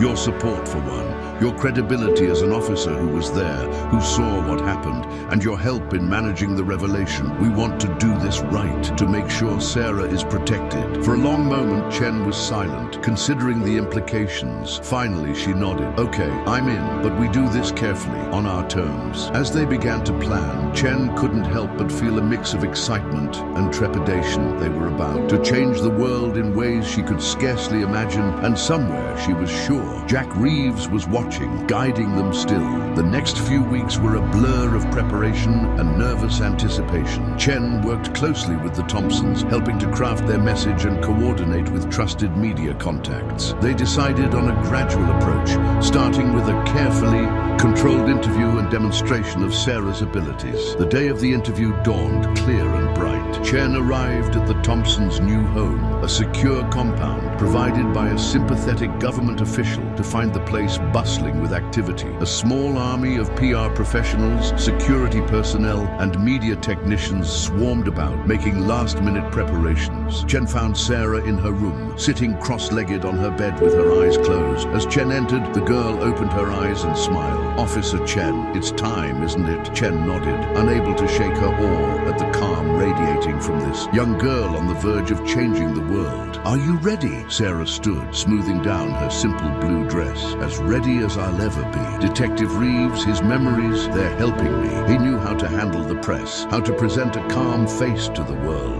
Chen felt a pang at the mention of Reeves, but pushed it aside. Just remember, we're right there with you. If it gets to be too much, we'll end it immediately. Sarah nodded, then surprised Chen by stepping forward and hugging her. Thank you, she said softly, for everything. Blinking back unexpected tears, Chen led Sarah to the room where the interview would take place. James and Laura were already there, looking nervous but determined. The interviewer, a respected journalist known for her integrity, was being briefed on the ground rules. As the cameras began to roll, Chen took her place just off camera, ready to step in if needed. But as the interview progressed, she realized her worries had been unfounded. Sarah was poised and articulate, explaining her abilities with a clarity that belied her young age. When asked to demonstrate, she calmly levitated objects around the room, predicted the next day's headlines with uncanny accuracy, and even healed a small cut on the interviewer's hand with a gentle touch. Throughout it all, Sarah emphasized the responsibility that came with her powers, the importance of using them for the greater good. She spoke of Detective Reeves's sacrifice, of the lessons learned from the Brotherhood's misuse of power. As the interview wound down, the journalist asked one final question. Sarah, what do you see for the future, for yourself and for the world? Sarah was quiet for a moment, her eyes taking on that faraway look Chen had come to recognize. When she spoke, her voice carried an echo of that otherworldly tone. I see a world on the brink of incredible change, she said. A world where the barriers between science and what some might call magic are breaking down, where the potential of the human mind and spirit is just beginning to be understood. She paused, her gaze seeming to look beyond the room, beyond the present moment. But I also see challenges, those who would seek to use these new discoveries for their own gain, to control rather than liberate. Our task, all of us, is to ensure that this power, this knowledge, is used wisely and for the benefit of all. As the cameras stopped rolling, There was a moment of stunned silence in the room. Then, slowly, applause began to build. The interviewer was beaming, tears in her eyes. James and Laura rushed to embrace their daughter,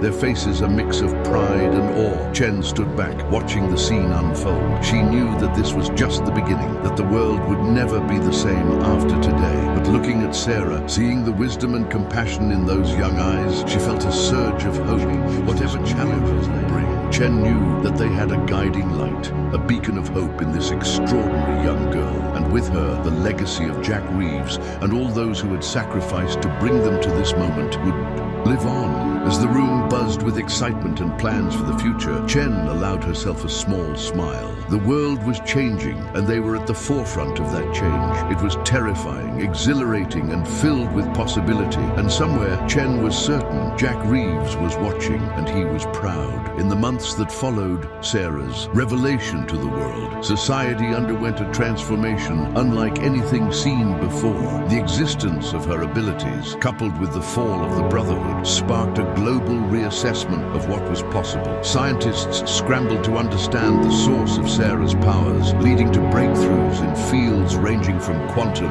physics to neurobiology. Philosophers and religious leaders grappled with the implications of her abilities, sparking intense debates about the nature of reality and human potential. Chen found herself at the center of it all, working tirelessly to manage the public's reaction and protect Sarah from those who might seek to exploit her. It was exhausting, often frustrating work, but Chen never lost sight of the importance of their mission. Sarah, for her part, seemed to take it all in stride. Under the guidance of her parents and a team of trusted advisors, she began using her abilities in carefully controlled settings to help people. She healed the sick, provided insights to help solve global challenges, and offered glimpses of possible futures to help guide policy decisions. But it wasn't all smooth sailing. There were those who feared Sarah's powers, who saw her as a threat to the established order. Protests sprang up, some calling her a fraud, others claiming she was a harbinger of doom.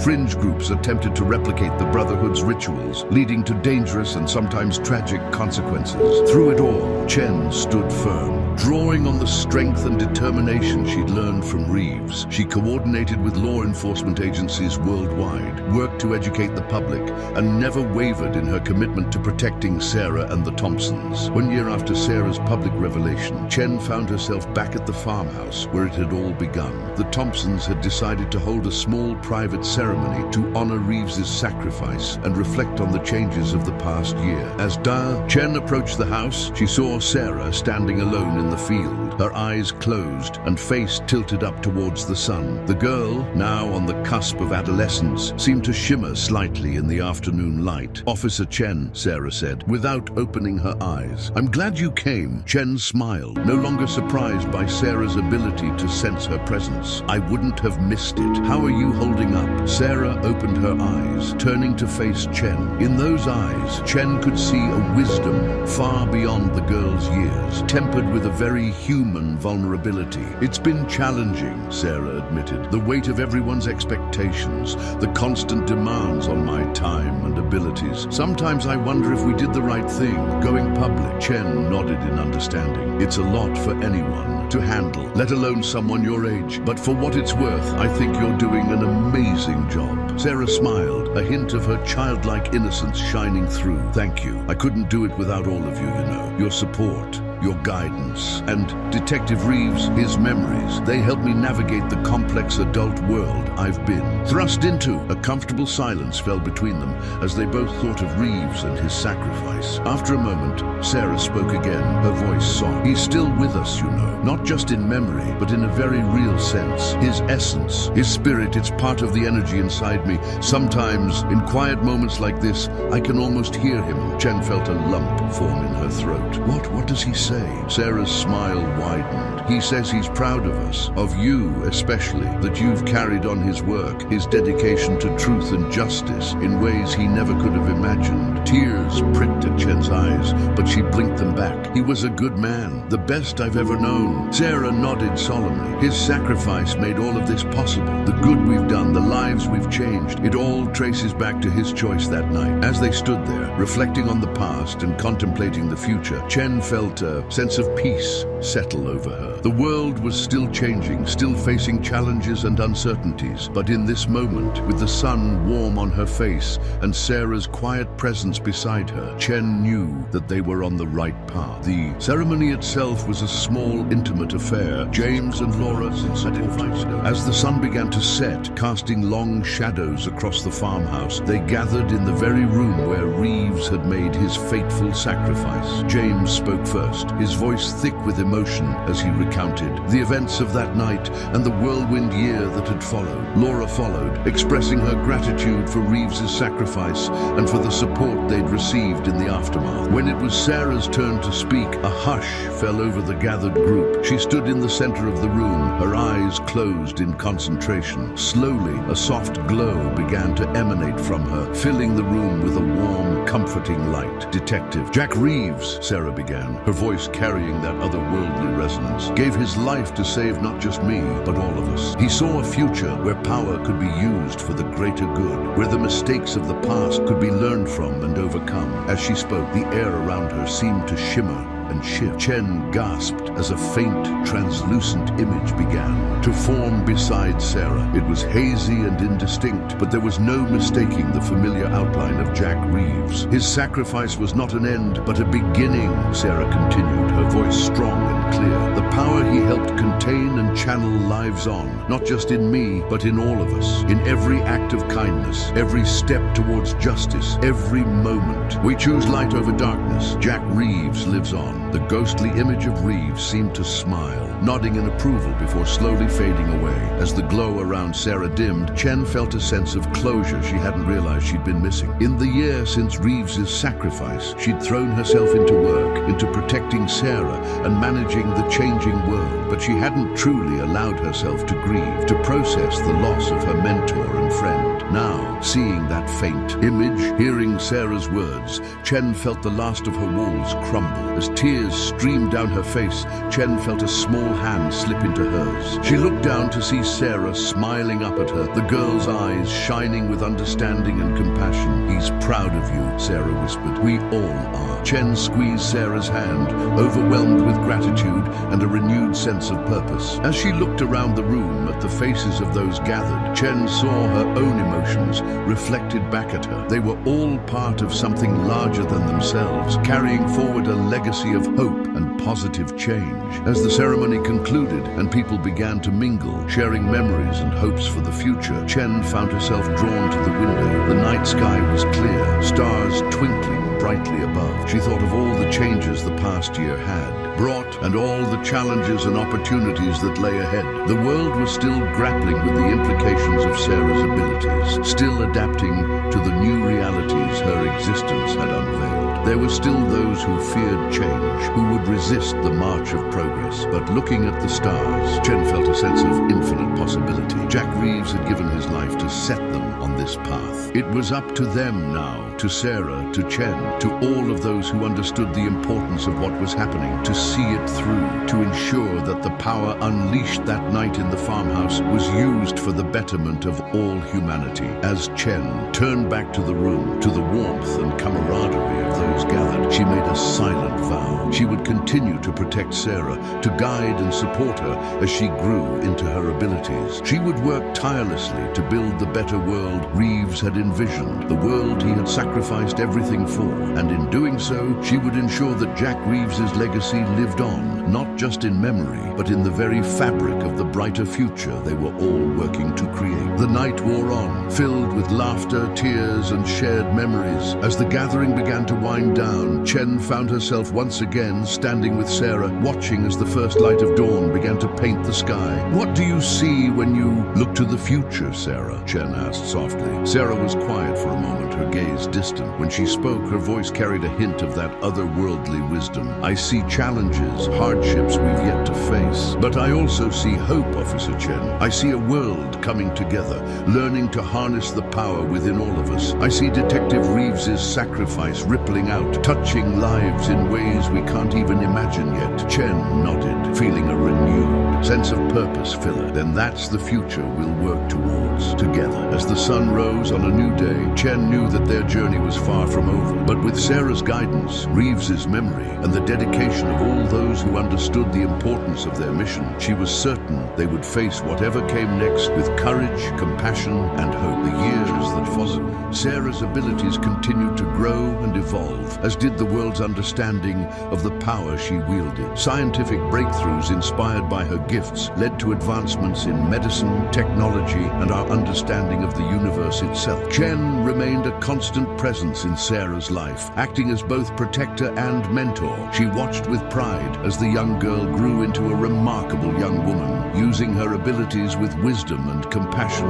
There were setbacks, of course. Those who feared change or sought to exploit Sarah's powers for their own gain never fully disappeared. But with each challenge overcome, each crisis averted, the world inched closer to the brighter future Reeves had envisioned. On the 10th anniversary of Reeves's sacrifice, Chen stood beside Sarah at a global summit dedicated to exploring the ethical use of the new abilities emerging in the population. As Sarah addressed the assembled world leaders, scientists, and philosophers, Chen couldn't help but marvel at how far they'd come. The legacy of Jack Reeves lived on, not just in Sarah's powers or Chen's dedication, but in the very fabric of the new world they were building. A world of possibility, of hope, and of the unending potential of the human spirit. As Sarah concluded her speech to thunderous applause, Chen knew that whatever challenges the future held, they would face them together, guided by the light of a sacrifice made long ago in a farmhouse on a starry night. The story of Detective Jack Reeves, of Sarah Thompson, and of the world-changing power they had unleashed was far from over. But with each passing day, it grew richer, deeper, and more filled with hope. And that, Chen realized, was the greatest tribute they could offer to the man who had given everything to make it possible. As the global summit concluded, Chen found herself standing on the balcony of the conference center, overlooking the bustling city below. The world had changed so much in the decades since Reeves's sacrifice. Sometimes she could scarcely believe it was real. Sarah joined her, now a poised young woman of 20, her presence radiating a calm strength that belied her years. "Penny for your thoughts, Chen?" she asked, a hint of amusement in her voice. Chen smiled, shaking her head slightly, just marveling at how far we've come. "Do you think Reeves could have imagined all this?" Sarah's expression grew thoughtful. "In a way, I think he did. Not the specifics, perhaps, but the potential. That's why he made the choice he did." They stood in companionable silence for a moment, watching the sun set over the city skyline. The fading light glinted off buildings that hadn't existed a decade ago. Structures built with materials and methods born from the scientific renaissance Sarah's abilities had sparked. "We've got company," Sarah said softly, a split second before. Chen's phone buzzed with an alert. Chen had long since stopped being surprised by Sarah's prescience. She checked the message, her expression growing serious. "It's from Dr. Emerson at the Institute. They've detected another anomaly." Sarah nodded, unsurprised. "I felt it too, stronger this time." The anomalies had started appearing about 5 years ago. Localized disturbances in the fabric of reality. Areas where the laws of physics seemed to break down. So far they'd been small, manageable, but each one was stronger than the last, and they were appearing with increasing frequency. "We should go," Chen said, already moving towards the door. "If it's as strong as you say, they'll need your help containing it." As they made their way through the conference center, Chen couldn't help but reflect on how smoothly they worked together now. Years of shared experiences and mutual trust had forged them into an efficient team. Where once Chen had been the protector, now they were true partners, each bringing their unique strengths to bear on the challenges they faced. They arrived at the Institute for Advanced Studies, a sprawling complex on the outskirts of the city, to find it in a state of controlled chaos. Scientists and security personnel rushed back and forth, their faces tight with tension. Dr. Emerson met them at the entrance, his normally jovial face creased with worry. "Thank goodness you're here," he said, leading them quickly through the corridors. "It's unlike anything we've seen before. We can barely contain it." As they approached the containment area, Chen could feel it, a sort of pressure in the air,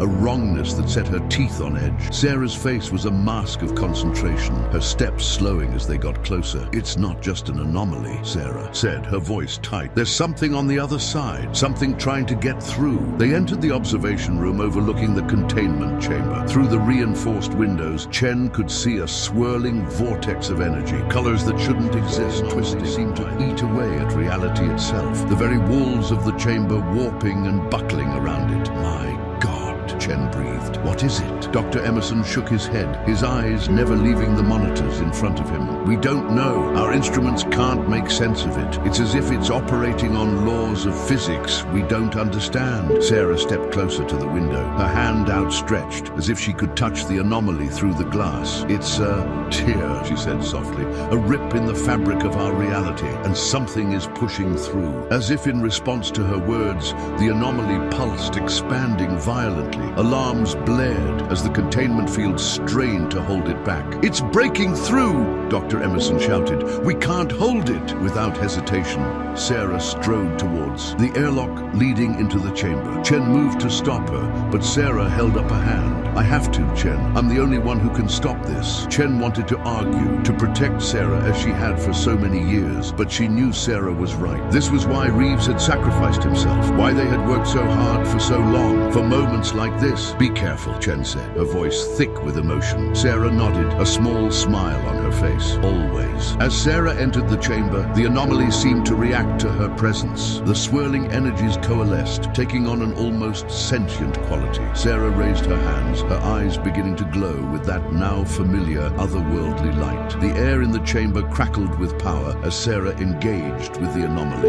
It was like watching two titans clash, forces beyond human comprehension battling for supremacy. The very walls of the chamber groaned under the strain. Chen watched, her heart in her throat, as Sarah pushed back against the encroaching otherness. She could see the toll it was taking, sweat beading on Sarah's brow, her body trembling with exertion. Just when it seemed Sarah might be overwhelmed, something changed. The anomaly pulsed once, twice, and then began to shrink. Sarah's face was a mask of concentration, her hands moving in complex patterns as she wove the fabric of reality back together. With a final, anticlimactic pop, the anomaly vanished. Sarah swayed on her feet, exhausted but triumphant. Chen rushed into the chamber, supporting Sarah as she stumbled. You did it, Chen said, awe in her voice. You closed it, Sarah nodded weakly. For now, but it's not over. That was just the beginning. As they helped Sarah to the medical bay for examination, Chen couldn't shake a feeling of foreboding. They had faced so many challenges over the years, overcome so many obstacles, but this felt different, bigger, like the first tremors before an earthquake. In the days that followed, similar anomalies began appearing around the world with increasing frequency. Each time, Sarah was there, using her abilities to close the tears in reality. But each encounter left her more drained, more worried. 2 weeks after the incident at the Institute, Sarah called a meeting of their inner circle. Chen,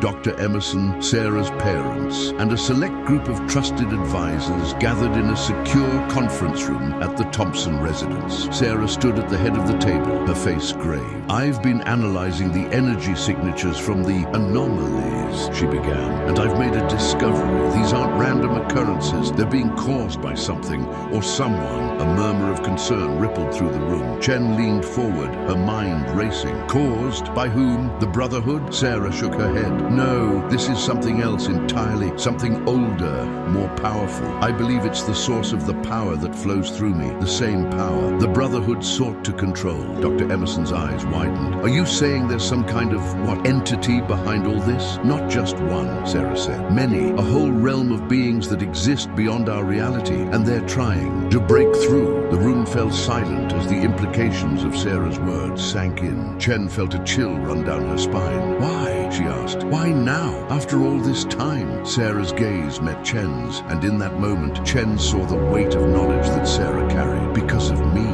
Sarah said softly, because of what I can do. They've sensed the power in our world, and they want it for themselves. James Thompson spoke up, his voice tight with concern. What can we do? How do we stop them? Sarah took a deep breath. We can't, not entirely, not from this side. The only way to truly end this is to go to the source, to enter their realm and seal the breach from there. The room erupted in protests. Chen stood, her voice rising above the others. Absolutely not. It's too dangerous. We have no idea what's on the other side. Sarah held up a hand, quieting the room. I know it's risky, but it's the only way. Every time I close one of these anomalies, eventually I won't be strong enough, and then there will be nothing standing between our world and theirs. Chen felt her heart sink, knowing in her gut that Sarah was right. But the thought of Sarah venturing into an unknown realm, facing untold dangers, was almost unbearable. You can't go alone, Chen said firmly. I'm coming with you. Sarah smiled, a mix of gratitude and sadness in her eyes. I was hoping you'd say that. But Chen,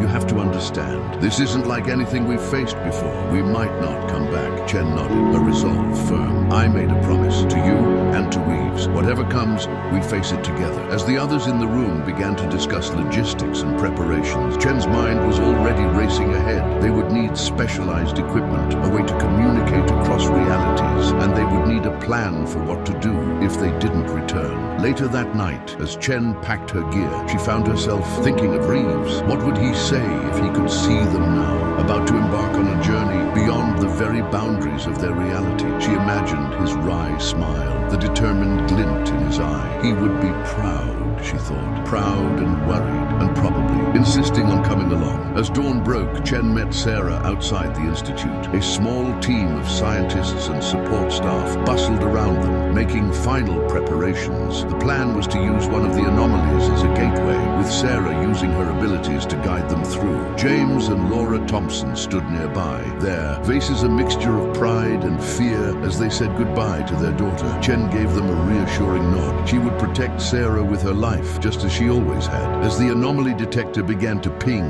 signaling an imminent breach, Sarah turned to Chen. Are you ready? She asked. Chen took a deep breath, checking her equipment one last time. As ready as I'll ever be, Sarah smiled, reaching out to squeeze Chen's hand. Whatever happens, I'm glad you're with me. Before Chen could respond, the air in front of them began to shimmer and distort. The familiar swirling vortex of an anomaly formed, pulsing with otherworldly energy. Sarah stepped forward, her hands raised, eyes glowing with power. She began to shape the anomaly, stabilizing it, creating a pathway. Now! Sarah called, and together they stepped into the unknown. The sensation was unlike anything Chen had ever experienced. It was as if she was being unmade and remade with every step, her very atoms torn apart and reassembled. Colors she had no names for flashed before her eyes, and sounds that shouldn't exist filled her ears. Through it all, she kept her focus on Sarah, on the warmth of her hand clasped tightly in Chen's own. They were in this together, come what may.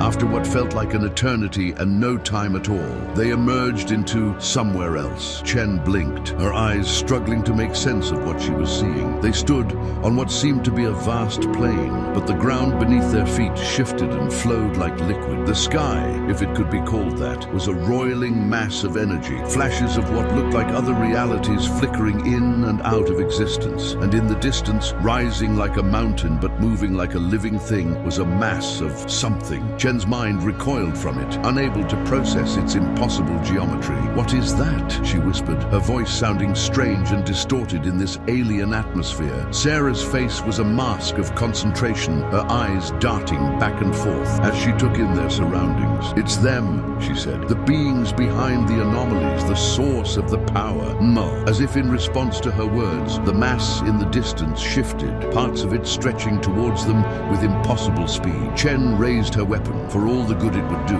positioning herself in front of Sarah. But Sarah stepped forward, her hands raised. Power radiated from her in waves, meeting the approaching tendrils of otherworldly energy. For a moment, they were locked in a stalemate, two irresistible forces meeting head-on. Then Sarah began to speak, her voice carrying that otherworldly resonance Chen had heard so many times before. But this time, it was different, stronger, more authoritative. It was as if every version of Sarah, across every possible reality, was speaking at once. Enough, Sarah said, her voice echoing across the impossible landscape. This ends now. You will not breach the walls between worlds. You will not invade our reality. The mass of energy pulsed and writhed, and Chen got the distinct impression it was communicating, negotiating. Sarah's face was a mask of concentration as she engaged in a dialogue beyond Chen's comprehension. Minutes or hours passed. Chen couldn't tell. Time seemed to move differently here, but But finally, Sarah lowered her hands, the glow fading from her eyes. "It's done," she said, her voice heavy with exhaustion. "They won't trouble our world again." Chen wanted to cheer,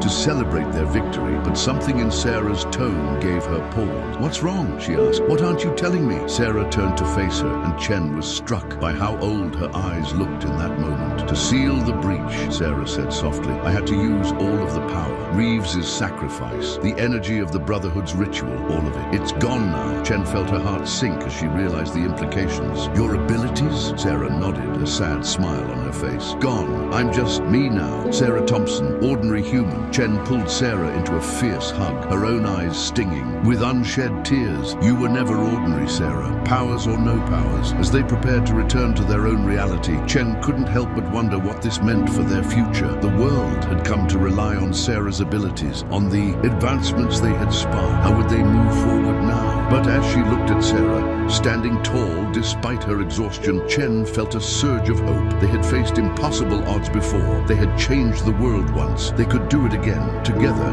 they stepped back through the stabilized anomaly, leaving the realm of impossibility behind. Whatever challenges awaited them in their own world, they would face them as they always had, side by side. As they emerged back into the familiar surroundings of the Institute, Chen knew that this was not an ending, but a new beginning. The legacy of Jack Reeves, the lessons learned from the Brotherhood, the advancements sparked by Sarah's abilities, all of it would live on in the world they had helped shape. And as for Sarah, Chen had no doubt that she would continue to change the world, with or without supernatural powers. After all, her greatest strength had always been her heart, her compassion, her unwavering determination to do what was right. As the scientists and support staff swarmed around them, checking vitals and asking questions, Chen caught Sarah's eye. They shared a smile, an unspoken understanding passing between them. Whatever came next, they would face it together, as they always had. The story of Detective Jack Reeves, of Sarah Thompson, and of the world-changing power they had unleashed was far from over. But with each passing day, it grew richer, deeper, and more filled with hope. And that, Chen realized, was the greatest tribute they could offer to the man who had given everything to make it possible. The days following their return from the otherworldly realm were a whirlwind of debriefings, medical examinations, and press conferences. The world hungered for answers, for reassurances that the threat had truly passed. Chen found herself acting as a buffer between Sarah and the constant demands for her time and attention. Sarah, for her part, handled the transition with grace. She spoke openly about the loss of her abilities, framing it not as a sacrifice, but as a necessary step in securing the safety of their world. Her calm demeanor in the face of such a monumental change was a testament to her strength of character. It was during a rare moment of quiet, about a week after their return, that Chen finally had a chance to speak with Sarah privately. They sat in the garden of the Thompson residence, the late afternoon sun casting long shadows across the manicured lawn. "How are you really doing?" Chen asked, studying Sarah's face closely. Sarah was quiet for a moment, her gaze distant. "It's strange," she said finally. "For so long, those abilities were a part of me. I could feel the energy flowing through me, connecting me to everything. And now it's just quiet." Chen nodded, understanding. "Do you regret it?" Sarah shook her head, a small smile playing at her lips. "No, it was the right thing to do, but I worry about what comes next. The world had come to rely on what I could do. How do we move forward now?" Before Chen could respond, a commotion at the front of the house caught their attention. Raised voices, the sound of running feet. Chen was on her feet in an instant, her hand moving to the weapon she still carried out of habit. James Thompson burst into the garden, his face pale. "Sarah, Chen, you need to see this," he said, gesturing for them to follow. They rushed into the house, where the television was tuned to a breaking news broadcast. The scene on the screen made Chen's blood run cold. A familiar swirling vortex of energy, an anomaly, was forming in the middle of a crowded city square. "It's impossible," Sarah whispered, her eyes wide with shock. "We sealed the breach. This shouldn't be happening." As they watched, the anomaly pulsed and grew, people fleeing in panic. But then something unexpected happened. A figure stepped forward, hands raised in a gesture Chen recognized all too well. The anomaly began to shrink, its chaotic energies calming under the figure's influence. The camera zoomed in. The person person controlling the anomaly wasn't Sarah. It was a young man, probably no more than 18 or 19 years old. "Who is that?" Chen demanded, looking to Sarah for answers. But Sarah looked as baffled as she felt. "I don't know," she said, her voice tight with confusion and a hint of fear. "But he's doing what I used to do. Somehow he has the same abilities." As the young man on the screen successfully closed the anomaly, the news anchor's voice cut in. "We're receiving reports of similar incidents around the globe. Individuals manifesting abilities previously thought unique to Sarah Thompson are appearing in multiple countries, dealing with anomalies as they form." Chen felt a chill run down her spine. This changed everything. The threat they thought they had ended was still very much alive, and now there were multiple people with powers they barely understood. "We need to find that young man," Chen said, already reaching for her phone. "And any others like him. If they have your old abilities, Sarah, they're going to need guidance." Sarah nodded, her face set with determination. "You're right, and we need to figure out how this is possible. I thought all the energy was used up when we sealed the breach." As Chen made calls, mobilizing their network of contacts, Sarah conferred with her parents. The atmosphere in the room was tense, filled with a mixture of hope and apprehension. They had thought this chapter of their lives was over, but it seemed the story was far from finished. Within hours, they had a name for the young man from the news broadcast, Michael Chen. No relation to Officer Chen. He was a college student studying physics at a prestigious university. More importantly, they had an address. Chen and Sarah set out immediately, their car cutting through the night as they raced to meet this new player in their ongoing drama. As they drove, Chen couldn't help but reflect on how much had changed, and yet how familiar this felt. Once again, they were heading into the unknown, facing a challenge that could reshape their world. They arrived at Michael's dormitory just as dawn was breaking. The campus was quiet, most students still asleep, but as they approached Michael's room, they could hear voices inside, tense and argumentative. Chen knocked firmly on the door. The voices inside fell silent, then footsteps approached. The door opened to reveal Michael, his face pale and drawn, dark circles under his eyes suggesting he hadn't slept. "Michael Chen?" Sarah asked gently. "I'm Sarah Thompson. This is Officer Chen. We'd like to talk to you about what happened yesterday." Michael's eyes widened in recognition. "Sarah Thompson, come in, please." As they entered the small dorm room, Chen noticed another young man sitting on one of the beds, his posture tense and defensive. Michael noticed her gaze and quickly made introductions. "This is my roommate Alex. He can do it too. The thing with the anomalies." Chen and Sarah exchanged a look. Two of them in the same place? This was unexpected. "How long have you been able to do this?" Sarah asked, taking a seat at Michael's desk chair. Michael ran a hand through his disheveled hair. "It just started yesterday. We were in the quad when that thing appeared. People were panicking, and I don't know, I felt this surge of energy. My hands started glowing, and somehow I knew what to do."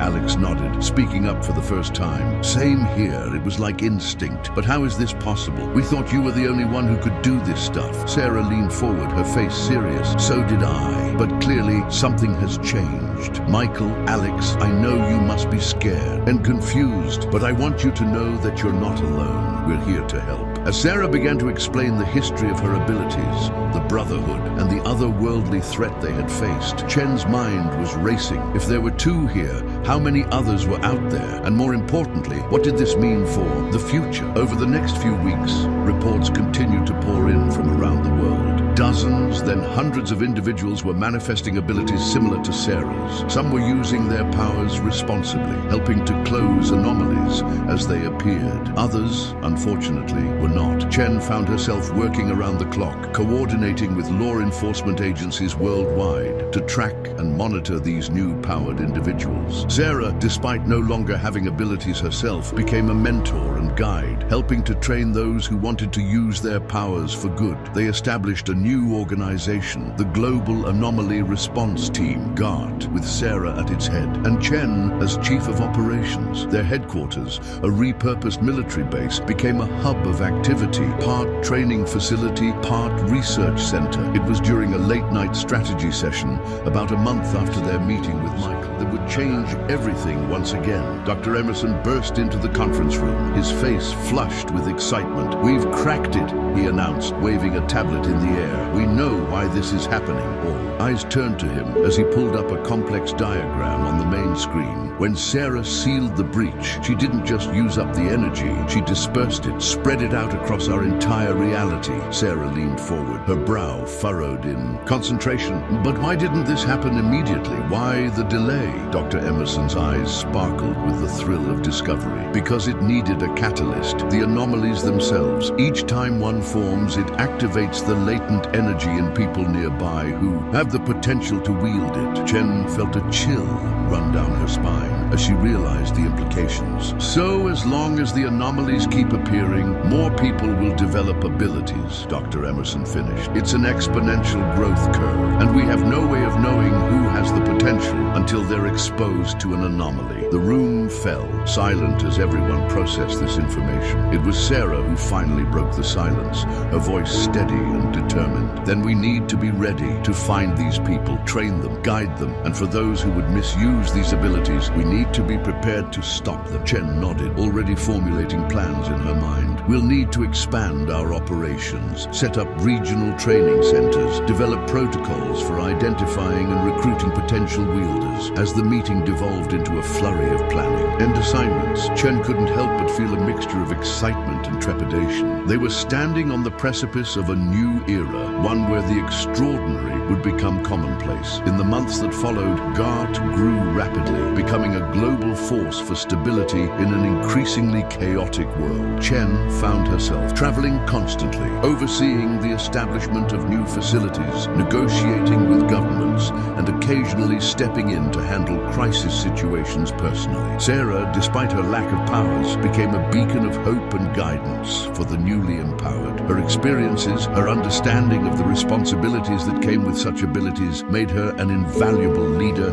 and mentor. It was during a rare moment of quiet, nearly a year after the appearance of the first new wielders, that Chen and Sarah found themselves reflecting on how far they'd come. They stood on the roof of GART headquarters, watching the sun set over a world that was both familiar and utterly changed. In the distance, they could see a training session in progress, new recruits learning to control and direct their abilities under the watchful eye of experienced instructors. "Do you ever miss it?" Chen asked, glancing sideways at Sarah. "I'm powers, I mean." Sarah was quiet for a moment, her gaze distant. "Sometimes," she admitted, "but then I look at what we've built, at the good we're doing, and I know it was worth it." Chen nodded, understanding. "Reeves would be proud, you know, of all of this, of you." Sarah smiled, a hint of that otherworldly wisdom still visible in her eyes despite the loss of her powers. "He'd be proud of both of us, Chen. We're carrying on his legacy in ways he probably never imagined." As they stood there watching the world they had helped shape, Chen felt a sense of peace settle over her. The road ahead was still uncertain, filled with challenges they had yet to face, but they had come so far, overcome so much. Whatever the future held, Chen knew they would face it as they always had, together, guided by the principles and sacrifice of a detective who had given everything to set them on this path. The story of Detective Jack Reeves, of Sarah Thompson, and of the world-changing power they had unleashed was far from over. But with each passing day, it grew richer, deeper and more filled with hope. And that, Chen realized, was the greatest tribute they could offer to the man who had given everything to make it possible. As the last rays of sunlight faded from the sky, Chen and Sarah turned to head back inside. There was still work to be done, a world to protect and guide. But for now, in this moment, they allowed themselves to simply be grateful for how far they had come and hopeful for the journey that still lay ahead.